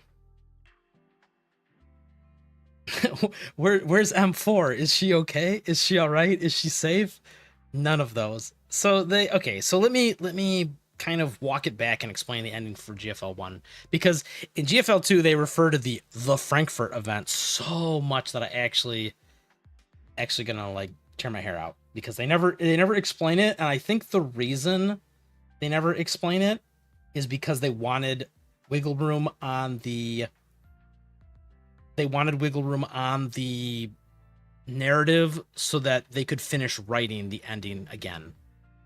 Right? So like GFL just kept saying, oh yeah, it happened in Frankfurt. All the stuff that happened in Frankfurt.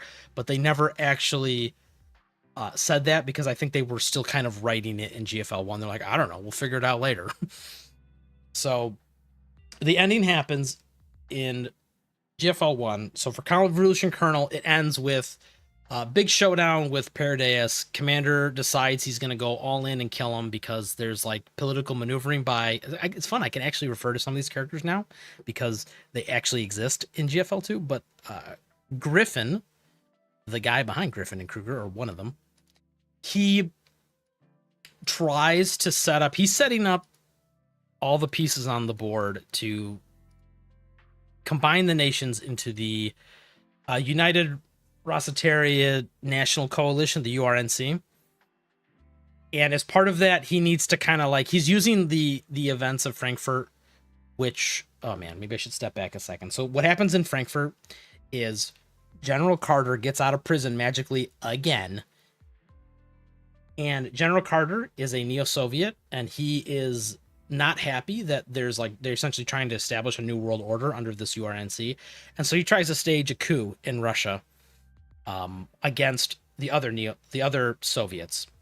And the idea of this coup is that him and his boys are going to get back the Neo-Soviet Union under his control and the quote patriots control, the patriots of the nation, and not join the URNC, because he can see the writing on the wall. Like, that's kind of the way things are going, because Griffin is trying to the Earl Griffin is trying to kind of facilitate this whole like merger. That doesn't work, so he attacks Frankfurt for reasons I can't explain, because the narrative required it. It didn't make sense. Let's not dwell on it. So he attacks Frankfurt, which causes a bunch of drama, like people dying, and the commander's kind of caught in the middle of it. Commander's like doing all his cool things. At the end of all that drama, Griffin manages to kind of consolidate the powers of the world and get the URNC underway, and he's like kind of forming it as that's happening. And the commander is like obviously not happy with it, because the commander can see what happened, that it was all just a political game. A lot of people ended up dying because of it, and he's not happy, or he is not happy about it. So he decides and also because part of that is that the Earl wants to absorb Paradeus into the URNC, the URNC. He wants them to be like his little secret. I don't know if police force is the correct term, but he wants all the research and he wants all their technology, and he wants to absorb them because they're technically being shadow funded by a branch of the German government. It's funny when you say all this stuff out loud, it actually sounds like a really crazy plot, and then you log into GFL1 and this is what you see. Oh, it didn't come through. There we go. Then you see this. Hi G41. It's all cutesy anime girls, right? So the can we see campaign overview? I can't. Oh man, look how many events there are. Jesus Christ. So do they even have up to? They don't. So Slow Shock, this was like the last big events. This is stupid. The Cartesian. Cartesian. No, this is the stupid Taro game one. No, ew, gross. Not this one. Well, whatever. Let me just continue the story. I can't really give you visuals with this. This is just like, try and follow along if you can.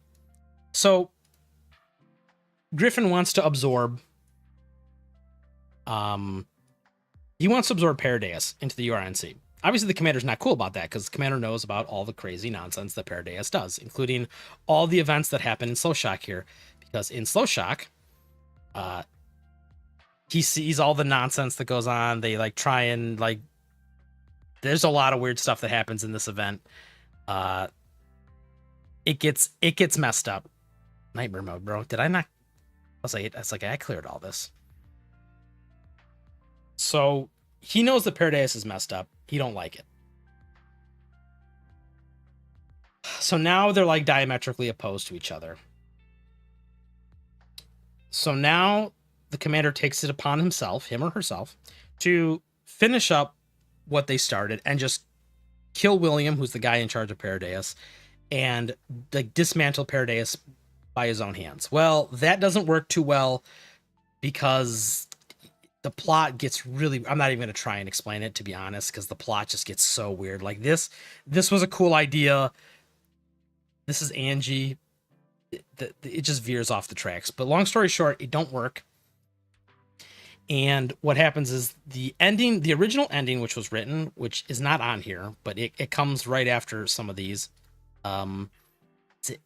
Which is Isolation Forest? Which one's this?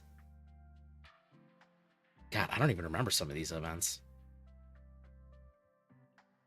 Which event? Oh, that's General Carter, by the way.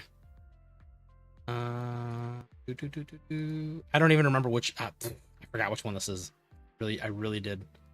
This has got to be one of the rewrite endings, or one of the ones that I think this actually is the one that leads up to the final event in Convolution Kernel. But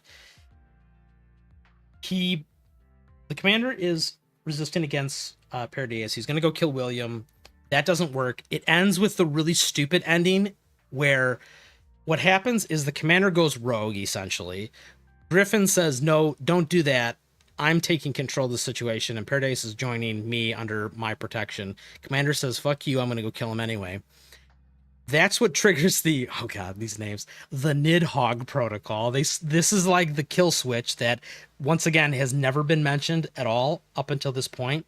This is the kill switch that they use to disable all of the commander's dolls, his like 250 fighting robots of doom. 250, geez, that's a low ball. What are we at? How many? Not the armory, the index. How many waifus are in this game? 411? Jesus Christ. So that disables his 411 robot waifus. And the only ones that are still active after that command gets executed are like ones that are from different factions that are not technically under the jurisdiction of the commander. Like, for example, DeFi, AR Squad. There's a couple others. The Hume dolls, which are stupid, but they exist. They're all like higher rarities too. Here we go. Now we're getting to the newer. You can see like they just stopped making 3 stars. Like, to be honest, it was needed, but like, yeah, it's like right here is like the last couple 3 stars they made, and they're like, okay, everything's 4 and 5 star now. Some of the other units that didn't weren't under jurisdiction were the scars. And then yeah, Irma, rip Irma. So he takes those units and he pushes deep as far as he can into the Paradeus base. The Nidhogg protocol gets staggered because your boy, what is his name? Havier, thank God. Havier decides to. Maybe I can give you guys illustrations. Is it NPCs? Specials? No. Oh, forever my account is forever bricked. I missed this one event. This very one event at the beginning of the game. Never got reran. Where is art collection? I didn't even realize they added some of this stuff. Do they have some of the stuff leading up? Maybe I could. Dude, this is story time with Ernizzle. This is lots of fun. Okay, oh, dude, they do have the art all the way leading up to the end. This is Longitudinal Strain. Oh, crazy Babushka. Irma, rip. These are somewhat spoilers. I won't go to. Oh, Tarius. This is Slow Shock. I'm getting distracted. Sorry. I'm just, I'm reliving, and then these are from the last couple events that like redid the ending, which I don't even forget. I already forgot the names of. But I'm looking for the character overviews, which I guess they don't have in here. Like, I want to show you who Havier was in case people don't know who I'm talking about. But anyway, Havier staggers the protocol, or the Nidhogg protocol that's going to shut down all the units. So you essentially you get to push into the base, the Paradeus base, with like, it's like a last stand type deal. Like all the dolls are getting shut down, and like as that's happening, you're pushing further in the base, and then it's like the big showdown with I can't even find. He's not even in any of this artwork either. Oh, and a lot of this is out of order. This is, whoa, why is this all the way at the top?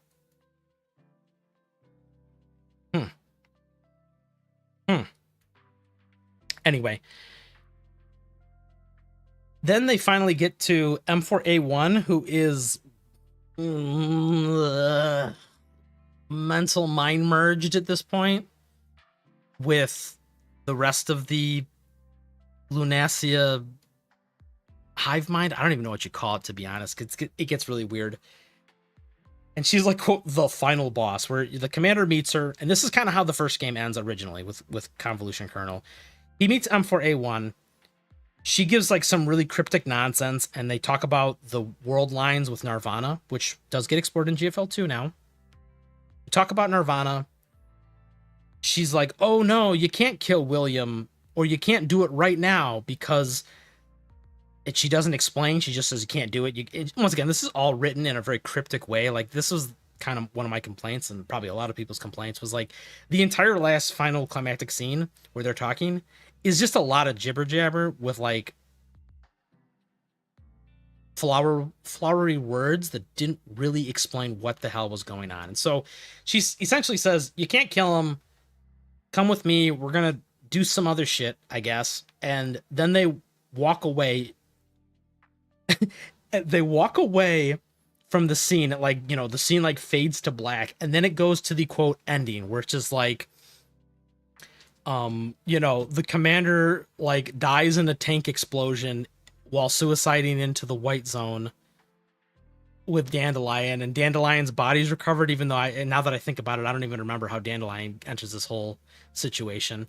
Meanwhile, everybody else just gets shut down, and all the other units, like, nobody, you know, the ending was piss poor, right? Like I said, he charges in with Squad DeFi and AR team, who are not affected by the Nidhall Proggle, and then Lunacia slash M4 just kind of like waves her hand and says, whatever, I have magic powers, and just shuts everybody down except the commander, so she can have like a one-on-one conversation with the commander. But I'm like, okay, first of all, that's not how this works. That's not how any of this works, right?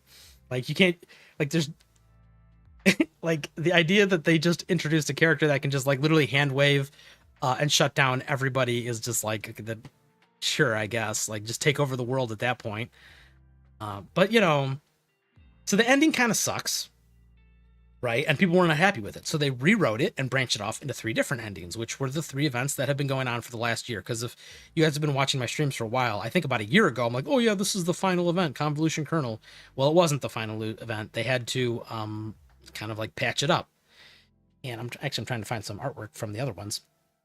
So then they had to like re-explain the story. Some of that included little side stories like this one here. So after that happens, Kalina is like trying to figure out what the hell happened to the commander, because obviously she's sick in the hospital, like I think in Berlin or something at this point in the story. So she's not part of any of this Frankfurt nonsense. And then she gets out of the hospital and they're like, yeah, the commander's dead. And she's like, what? And, you know, she's a little suspicious.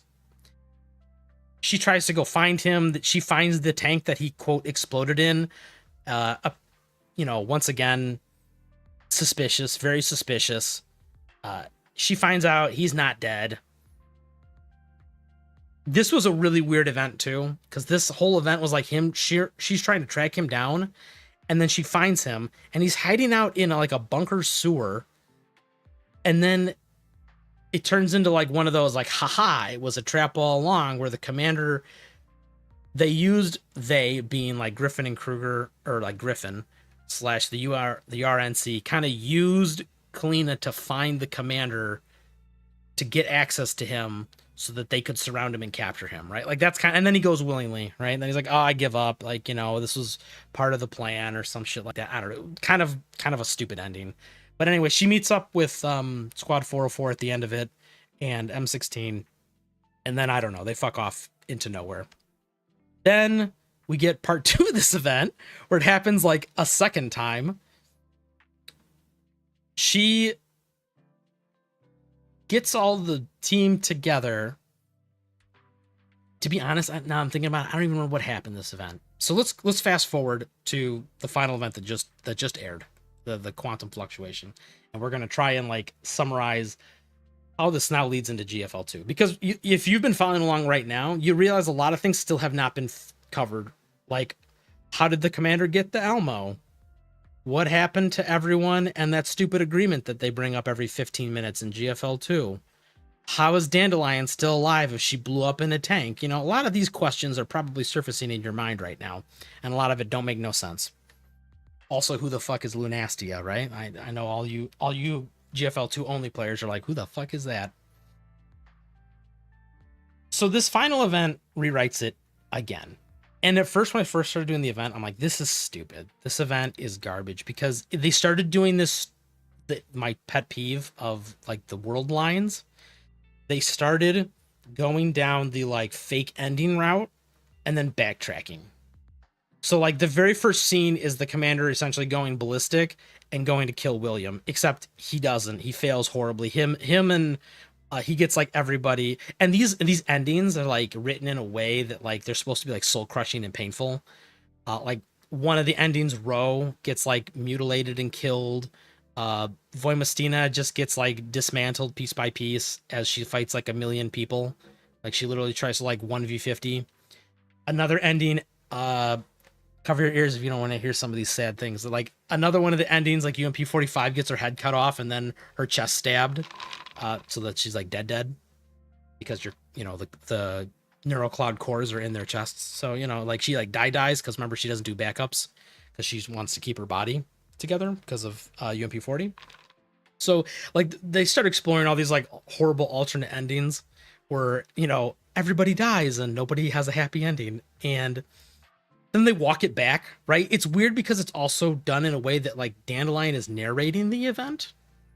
So it's like, for example, you'll go down this path of like you'll do a mission and it's like, oh, you charge in and you kill William, you shoot him like 7 times in the head, and then a Paradeus unit sneaks up on behind you and chops your head off, and now you're dead. You being the commander, you're now dead. And then Dandelion's like, oh, that's only one of many possibilities. Let's rewind and see what happens. I'm like, oh God, one of these fucking events. I'm like, this is so dumb. This is a huge waste of time. I'm like, I don't want to know about alternate fake endings that didn't actually happen. I'm like, tell me about the real ending that did happen. So I was like, kind of annoyed going into the event. And I said, I wonder if I don't remember if there's any artwork even from it, but like there is, but I don't think it's in here because I don't even think there's a picture of Lunassi in here anywhere. But then they turned it around in the second half. Like after they got through the initial, like here's the alternate bad timelines of, oh yeah, this is them sneaking in. I don't know, I think this is in Berlin somewhere. It's the scene, guys. It's the scene. So I just lost my train of thought there. So yeah, so Dandelion's like narrating these like alternate bad endings, and essentially she's like kind of guiding you down the correct ending path. Now, how she knows this stuff kind of isn't really explained. At this point, they've all mind merged, and when they say they, I mean Lunacia is a mental mind merge of like 4 different characters. And they should be inhabiting Dandelion's body at this point, which to be honest also doesn't make sense because her body got blown up in the tank, which they did go with that. And so in the correct timeline for like 15 minutes, she's installed in a diner gate. It, once again, don't ask me how this stuff works. At one point she's in a tablet. I shit you not. At one point she's inhabiting a tablet. How they shoved her AI, it's not a neural core, right? Like she's an actual AI. So it's like how they shoved her in a tablet, they don't explain. They just like, you know, it's another one of those just go with it moments. And then she gets a diner gate body. Just go with it.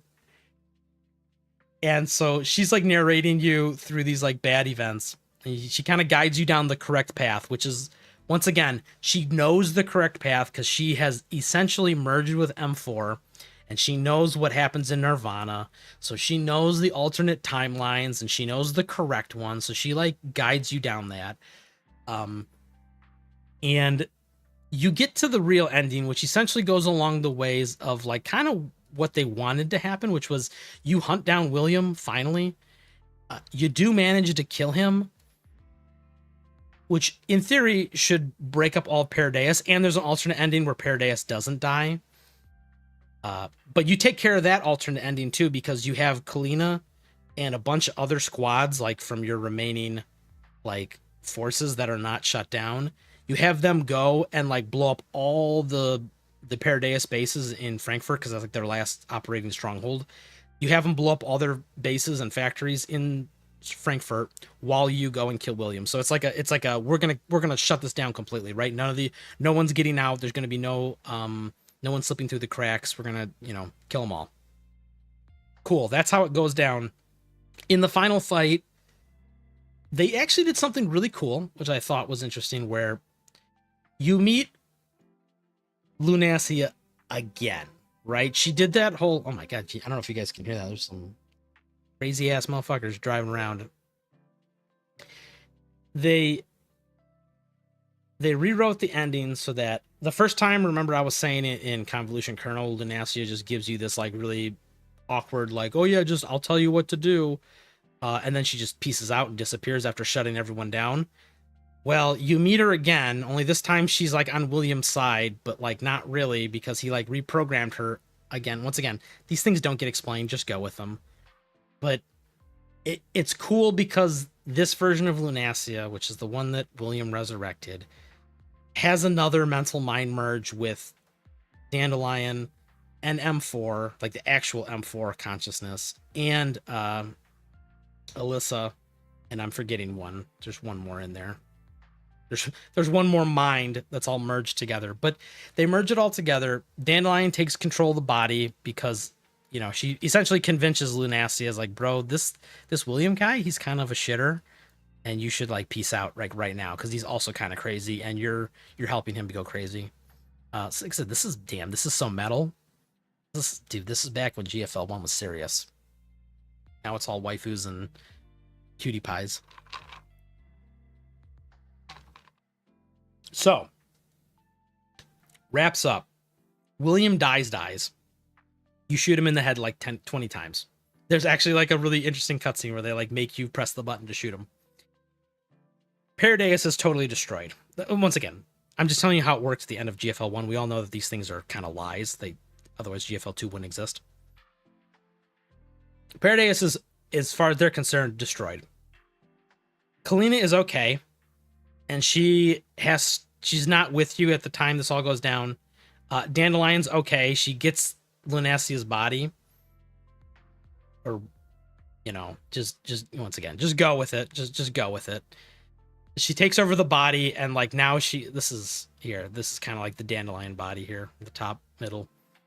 And she's like, okay, so this is the body that she's inhabiting at the beginning of GFL2. All right, so Dandelion now is an autonomous person completely. No more living in a tablet. No more living in a diner gate. Is like real body, and that's why she looks the way she does now. Like I said, they had a really cool artwork of it at the end of the event, but it's not in here unfortunately, so I can't show you. So, Lunacia, M4A1, and Dandelion, they're all mental mind merged together in this new body. They know about Nirvana. They essentially have unlimited access to it, I guess, kind of. Once again, that's not really well explained. Commander's okay. Paradeus is destroyed. As a reward for this, the Neo-Soviets, you find out at the end of the story, they just kind of name drop somebody out of nowhere, which he's been alluded to in the story. His name's Misha. He's the bear in the icon, I guess. I don't have it here, but I do. I lied. It's somewhere in the ID card. You can pick the image. We see it. It's from the event here. Misha is he's a Neo-Soviet that is like all against using the Paradeus technology. He like is secretly fighting a shadow war, and he just gets name dropped, and like you just call him and he's like, yeah dude, you're just like, yeah dude, I did it. And he's like, good job son, thanks for working for us. Yeah, he's supposed to be represented by the bear here on the left, and the right is the griffin, obviously from the Earl. And so he calls you up and he says like, great job commander, you did it. Is there anything we can do to repay you? And he essentially says, okay, I want freedom for all of the T-Dals that fought underneath me, which is where the agreement comes in. He's like, okay, well, that's never been done before. Like the idea of giving androids like autonomous freedom. That's never been done, but you kind of did a good job, so we'll go with it. Also, you can keep the Elmo. So that's how it happens. He's like, okay, you get to keep the Elmo. The agreement is they all get autonomous ownership of themselves, but they can't talk to you ever again because we'll just go with it, right? Like I know it doesn't make sense. Once again, why is Groza get exempt? Nobody knows. Just go with it. And that's the end of GFL1. And then they undo all that hard work by having like one of those end credit scenes where after the credits roll, they give you like a little teaser scene, and William essentially zombie modes comes back to life. I shit you not. The scene is William's in the morgue. His body's in the morgue, and the way they describe it is like a black fluid creeps up over his body like it's some sort of like venom, like parasite, like from Spider-Man, and it just infects him and it brings him back to life. I shit you not. That was the ending they went with. I'm just like, I'm done, dude. I'm done. Like, I liked the ending, right? Like like I said, the whole Dandelion getting control of the Lunacia body, and like that all kind of made sense. And the way they told that story, like it was actually kind of impactful and meaningful. I was like, it was good. And then they like kind of like undermined the whole thing by like, and then somehow William came back to life. Like they did an Emperor Palpatine on him, and I'm just like, Jesus Christ, guys. Why do we gotta do this? Why are we here? Anyway, so that's how we get to GFL2.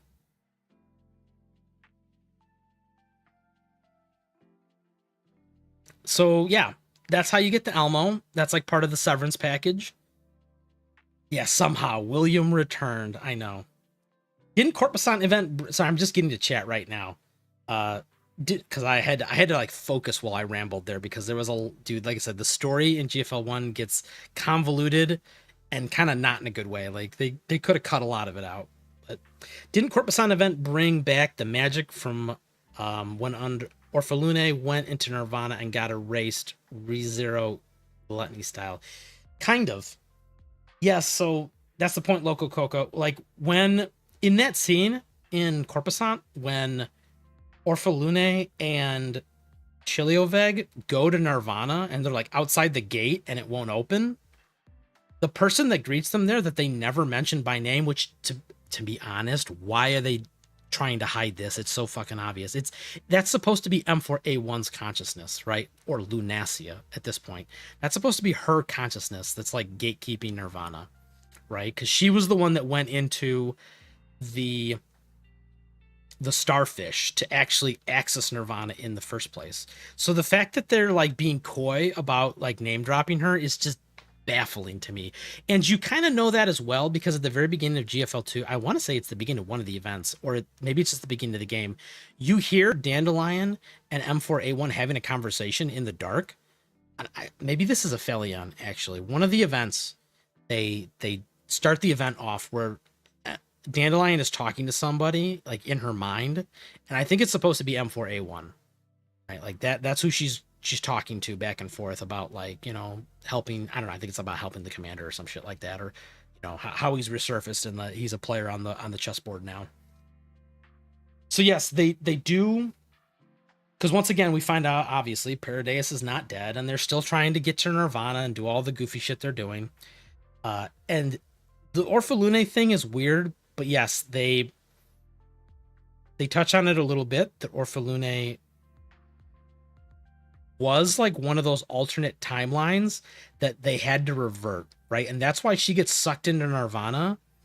And that's why when everyone returns to everyone, meaning the commander, returns to reality, nobody remembers her, because essentially he returns to a switched timeline reality where she never got past Frankfurt. Like she never grew up past a kid, which once again, that raises a lot of narrative concerns, which we're just all going to hand wave.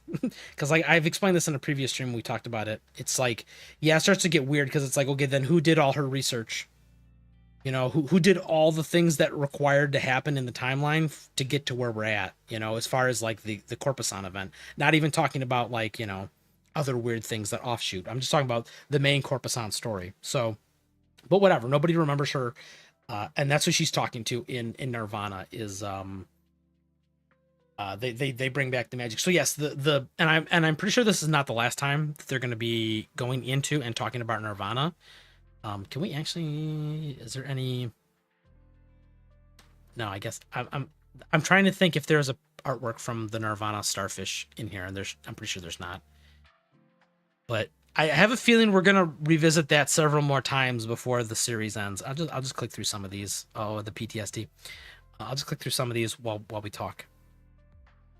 So the Nirvana story is definitely not concluded. You know, Paradeus is gonna keep going down that line, and I don't know, man. It was an okay ending to bridge the gap. Like they tied up some loose ends, but like I said, they kind of created other more problematic loose ends. Speaking of which, they still have not touched on this. All the Sangus Ferry units just still kind of disappeared into the shadows at the end of GFL1, and it's clear that they've been out of contact with everyone since then, because as you guys just know from the previous event with Fetusa, Sweeper is one of the Sangus Ferry AIs that get created, like the autonomous AIs, like ringleaders essentially, which is this is Ouroboros, but she's one of the ringleaders that never really sees action. She's like kind of a developmental. AI. But it's clear that none of the other Sangus Ferry units have contacted her since. So it's been 10 years and they all kind of went into hiding. And once again, they didn't explain what happened to them after that. Maybe I missed it somewhere. But the last time, oh, we don't talk about this scene. The last time they mention any of the Sangus Ferry units is the end of Slow Shock, which is the first time William gets captured and should have died, and the game should have, to be honest, just ended right there. I don't write it. I had a pad for time or something. An Elid William. No, he's not an Elid William. He's just a fucking magic William. Like nobody, like there's no precedent in the story for what that was supposed to be. I mean, I think it's supposed to be something related to Reverse Collapse. I don't know though, but there was nothing in the GFL1 story that hinted out that there was some sort of like black goo nano machines that could like bring you back to life, because obviously that would be a bigger deal than all the nonsense they're doing with Nirvana. So that just kind of was out of left field. That's why it felt so cheesy. It was like, okay, William's just back, I guess. No problem. Should be pretty clear that we never fully put him down. Well, yeah, I know. They were trying to split the difference, Paul. They were like, we need an ending that's satisfying to the players, because you spent like literally a game that went 8 years, right? Like a real lifetime, like a game that was being developed and written for 8 years. And you're going to tell me that you don't get to kill the final boss, right? Like that would have been a really shitty ending, like a bad feeling ending. So I feel like they wanted William, the final boss, to be defeated in the story to give like a satisfying conclusion to it. But then at the same time, they realized they wrote themselves in a corner because he needs to exist for the second game and for Reverse Collapse. And so then they tried to backtrack it with that stupid scene at the end, which is like, you know, one of those things where it's like they probably could have, oh, the PTSD.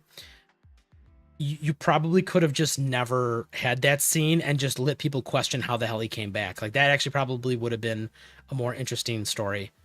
Instead of like overtly telling the audience like, oh, look, he comes back with black goo magic. They could have just had him show up in those other games and had everyone just really confused as to how he's still alive. They're obviously off just being dorks, the SF. I mean, probably. They're probably like making a secret underground organization. I do wonder if they're ever going to bring them back into this game, right? Like GFL2, I mean. They have alluded to it now with the release of like Fetusa, but they also have talked about like they previewed that outline of Agent in one of the previous streams or whatever. So I don't know. Hopefully we'll get more Sangus Ferry story, because they have a cool narrative. Like I think that was the coolest thing about the last event with Sweeper and Fetusa, is like the anti-human racism from Sweeper was totally justified. It was like, so the way that they had written that was actually really good. It was like the fact that she hated humans because, especially the commander, because of what she thinks they did to Mastermind, which is Alyssa, was totally justified. Which was, like I said, I think a really cool angle, because from Sweeper's point of view, what happened was that Griffin and Kruger has been fighting against Sangus Ferry after they gained sentience and went rogue. And Mastermind, who was kind of like the one in control of Sangus Ferry, was just trying to survive and keep them alive. And Griffin and Kruger was just like exterminating them, right? Oh, here they are.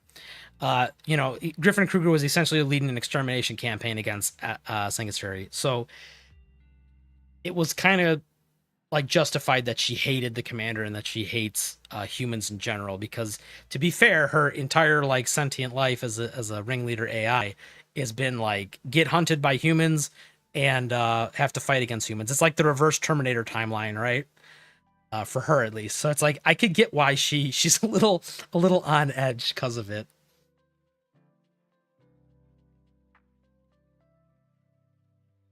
They leaked Agent Chibi in the recent trailers. Yes, correct. They did, but once again, I don't really take those too seriously because there's so many units that they've done that to, and it just takes forever.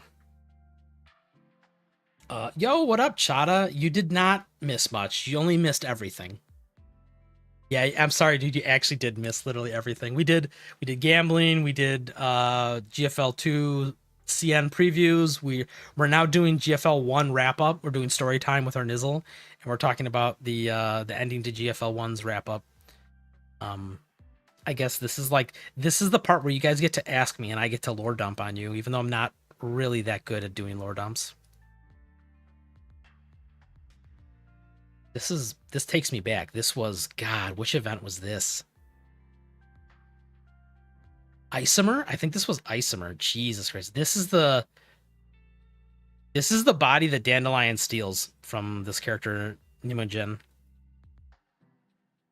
This is the original Dandelion body, which then gets, I guess, destroyed in the tank, and then she gets a new body. Oh, I forgot. That was part of the funny thing, was that in the ending for Quantum Fluctuation, when she takes over Lunasia's body, I kid you not, she transforms into her current self, like the one that's in all the cutscenes from GFL2 where she's wearing the dress. And she's like, this form suits me better. And the commander's like, how did you do that? And she's like, nanomachines, son. I'm like, are you fucking kidding me? She's like, yeah, this whole body is made up of nanomachines, or like all the equipment on it. I'm like, when did nanomachines come into this game? I'm like, when did they fucking whatever, let's just go with it. And so like that was how they made that's how they bridged the gap of like her appearance. They're just like, oh yeah, this is what she looks like now because nanomachines. I'm like, okay, whatever, dude. Whatever, let's just go with it.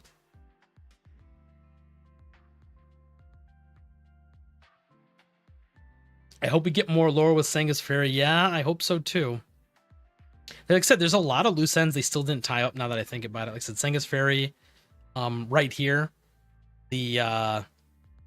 The remnants of Paradeus, like the units of Paradeus that you have recruited, like for example, Professor Gray and like Tarius.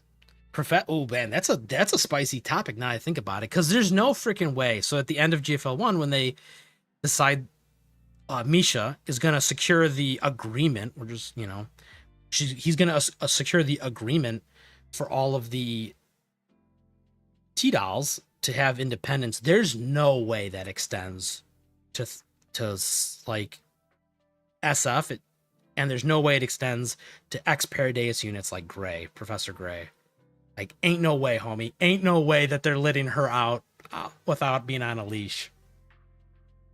Which is actually the other part that's weird. Dandelion now is like working for the URNC, or at least for the NOMAF, the non something federation, whatever Kalina's organization is. I don't know how she's getting away with that, to be honest. The fact that they have a sentient AI that is made with alien technology that apparently also has nanomachines, son, at her disposal. Like the fact that they just let her hang out in the organization's headquarters, I guess. Yeah, no math. I don't know how she's getting away with that, to be honest. Like she's literally like the singularity AI revolution they warned you about. Like I don't know how that she's just chilling, no problem. Oh, it's the other scene from that event. Can I hide these? Could. But so yeah, I don't know how she's getting away with it, but like, let's just go with it.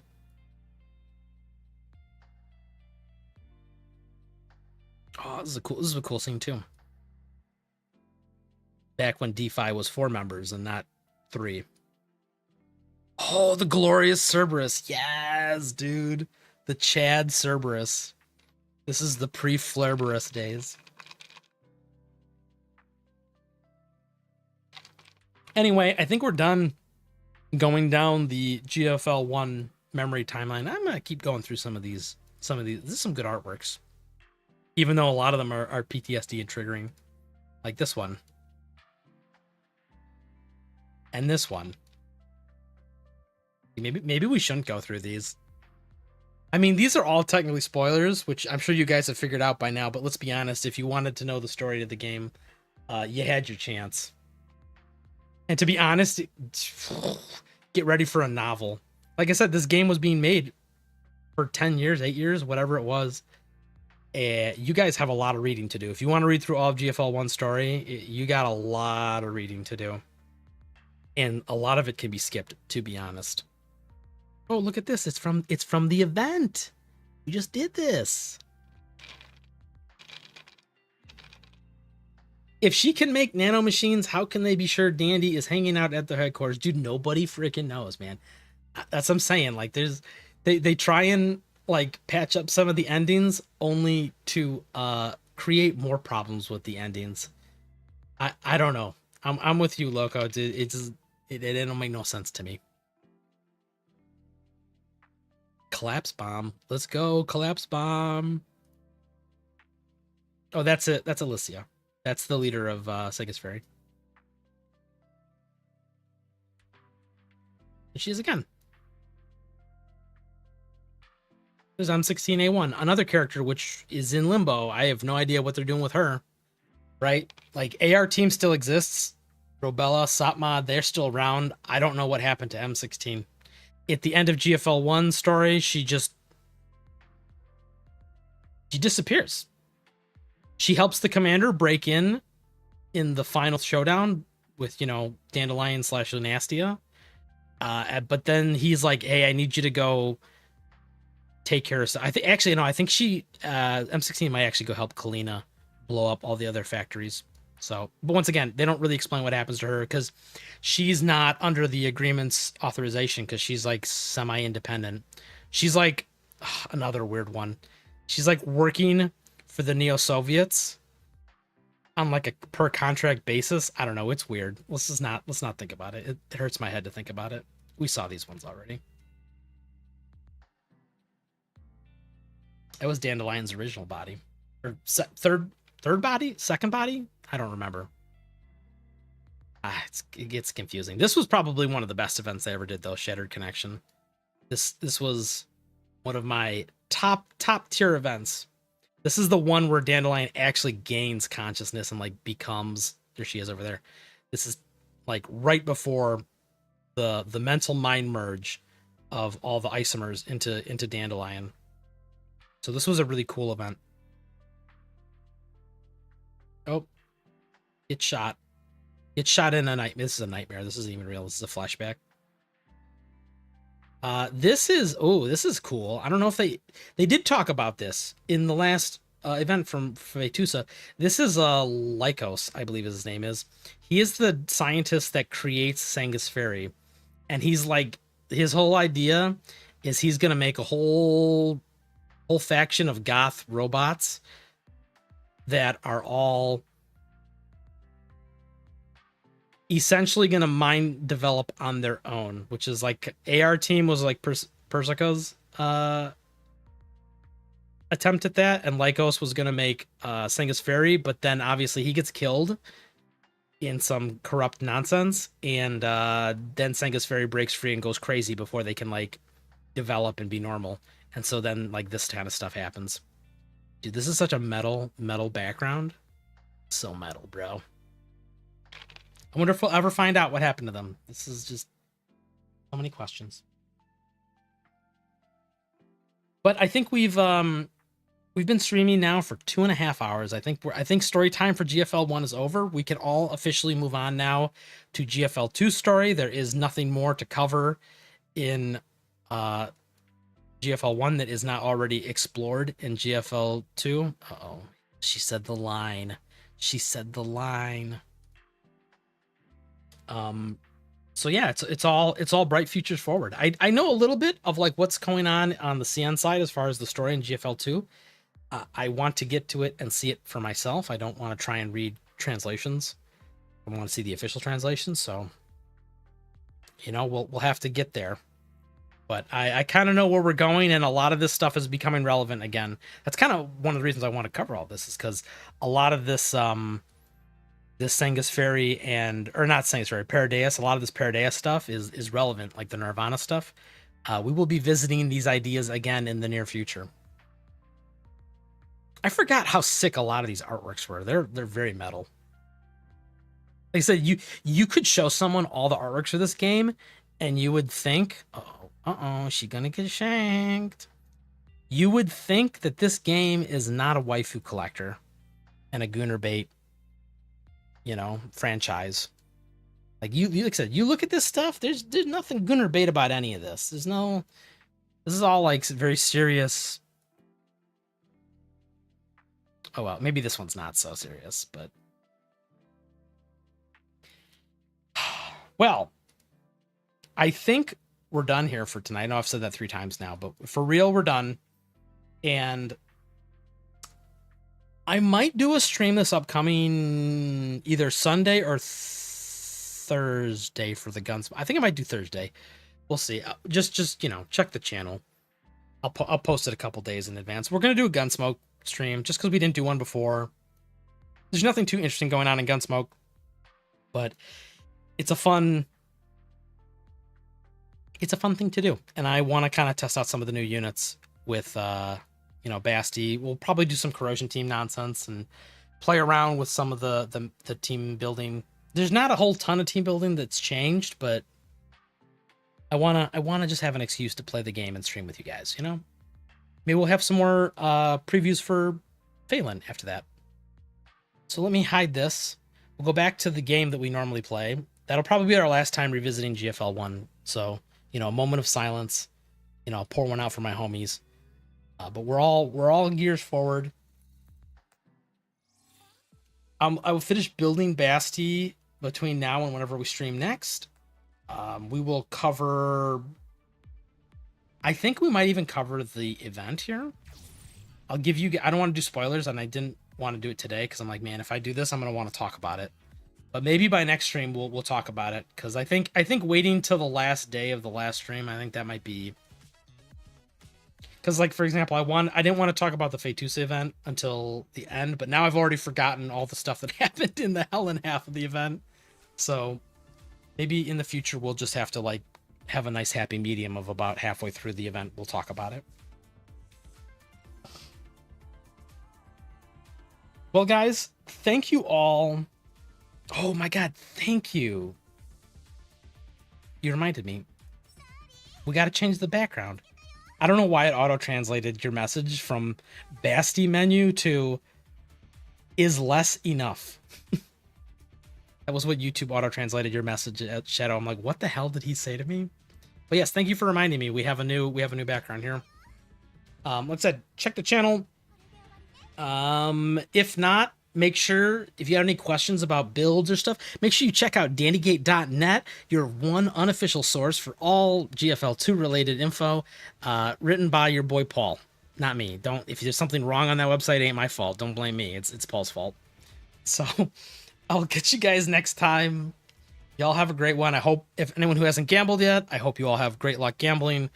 Hopefully you can replicate what I did tonight and continue saving up for the next big character that you're looking forward to. We don't know who's that going to be. Lorelei, I think for us, it's on this channel, it's going to be Lorelai's the next character we're going to try and get some segments on. So, okay. See you guys later. Have a great one. Bye-bye. I got to update the G41 art too.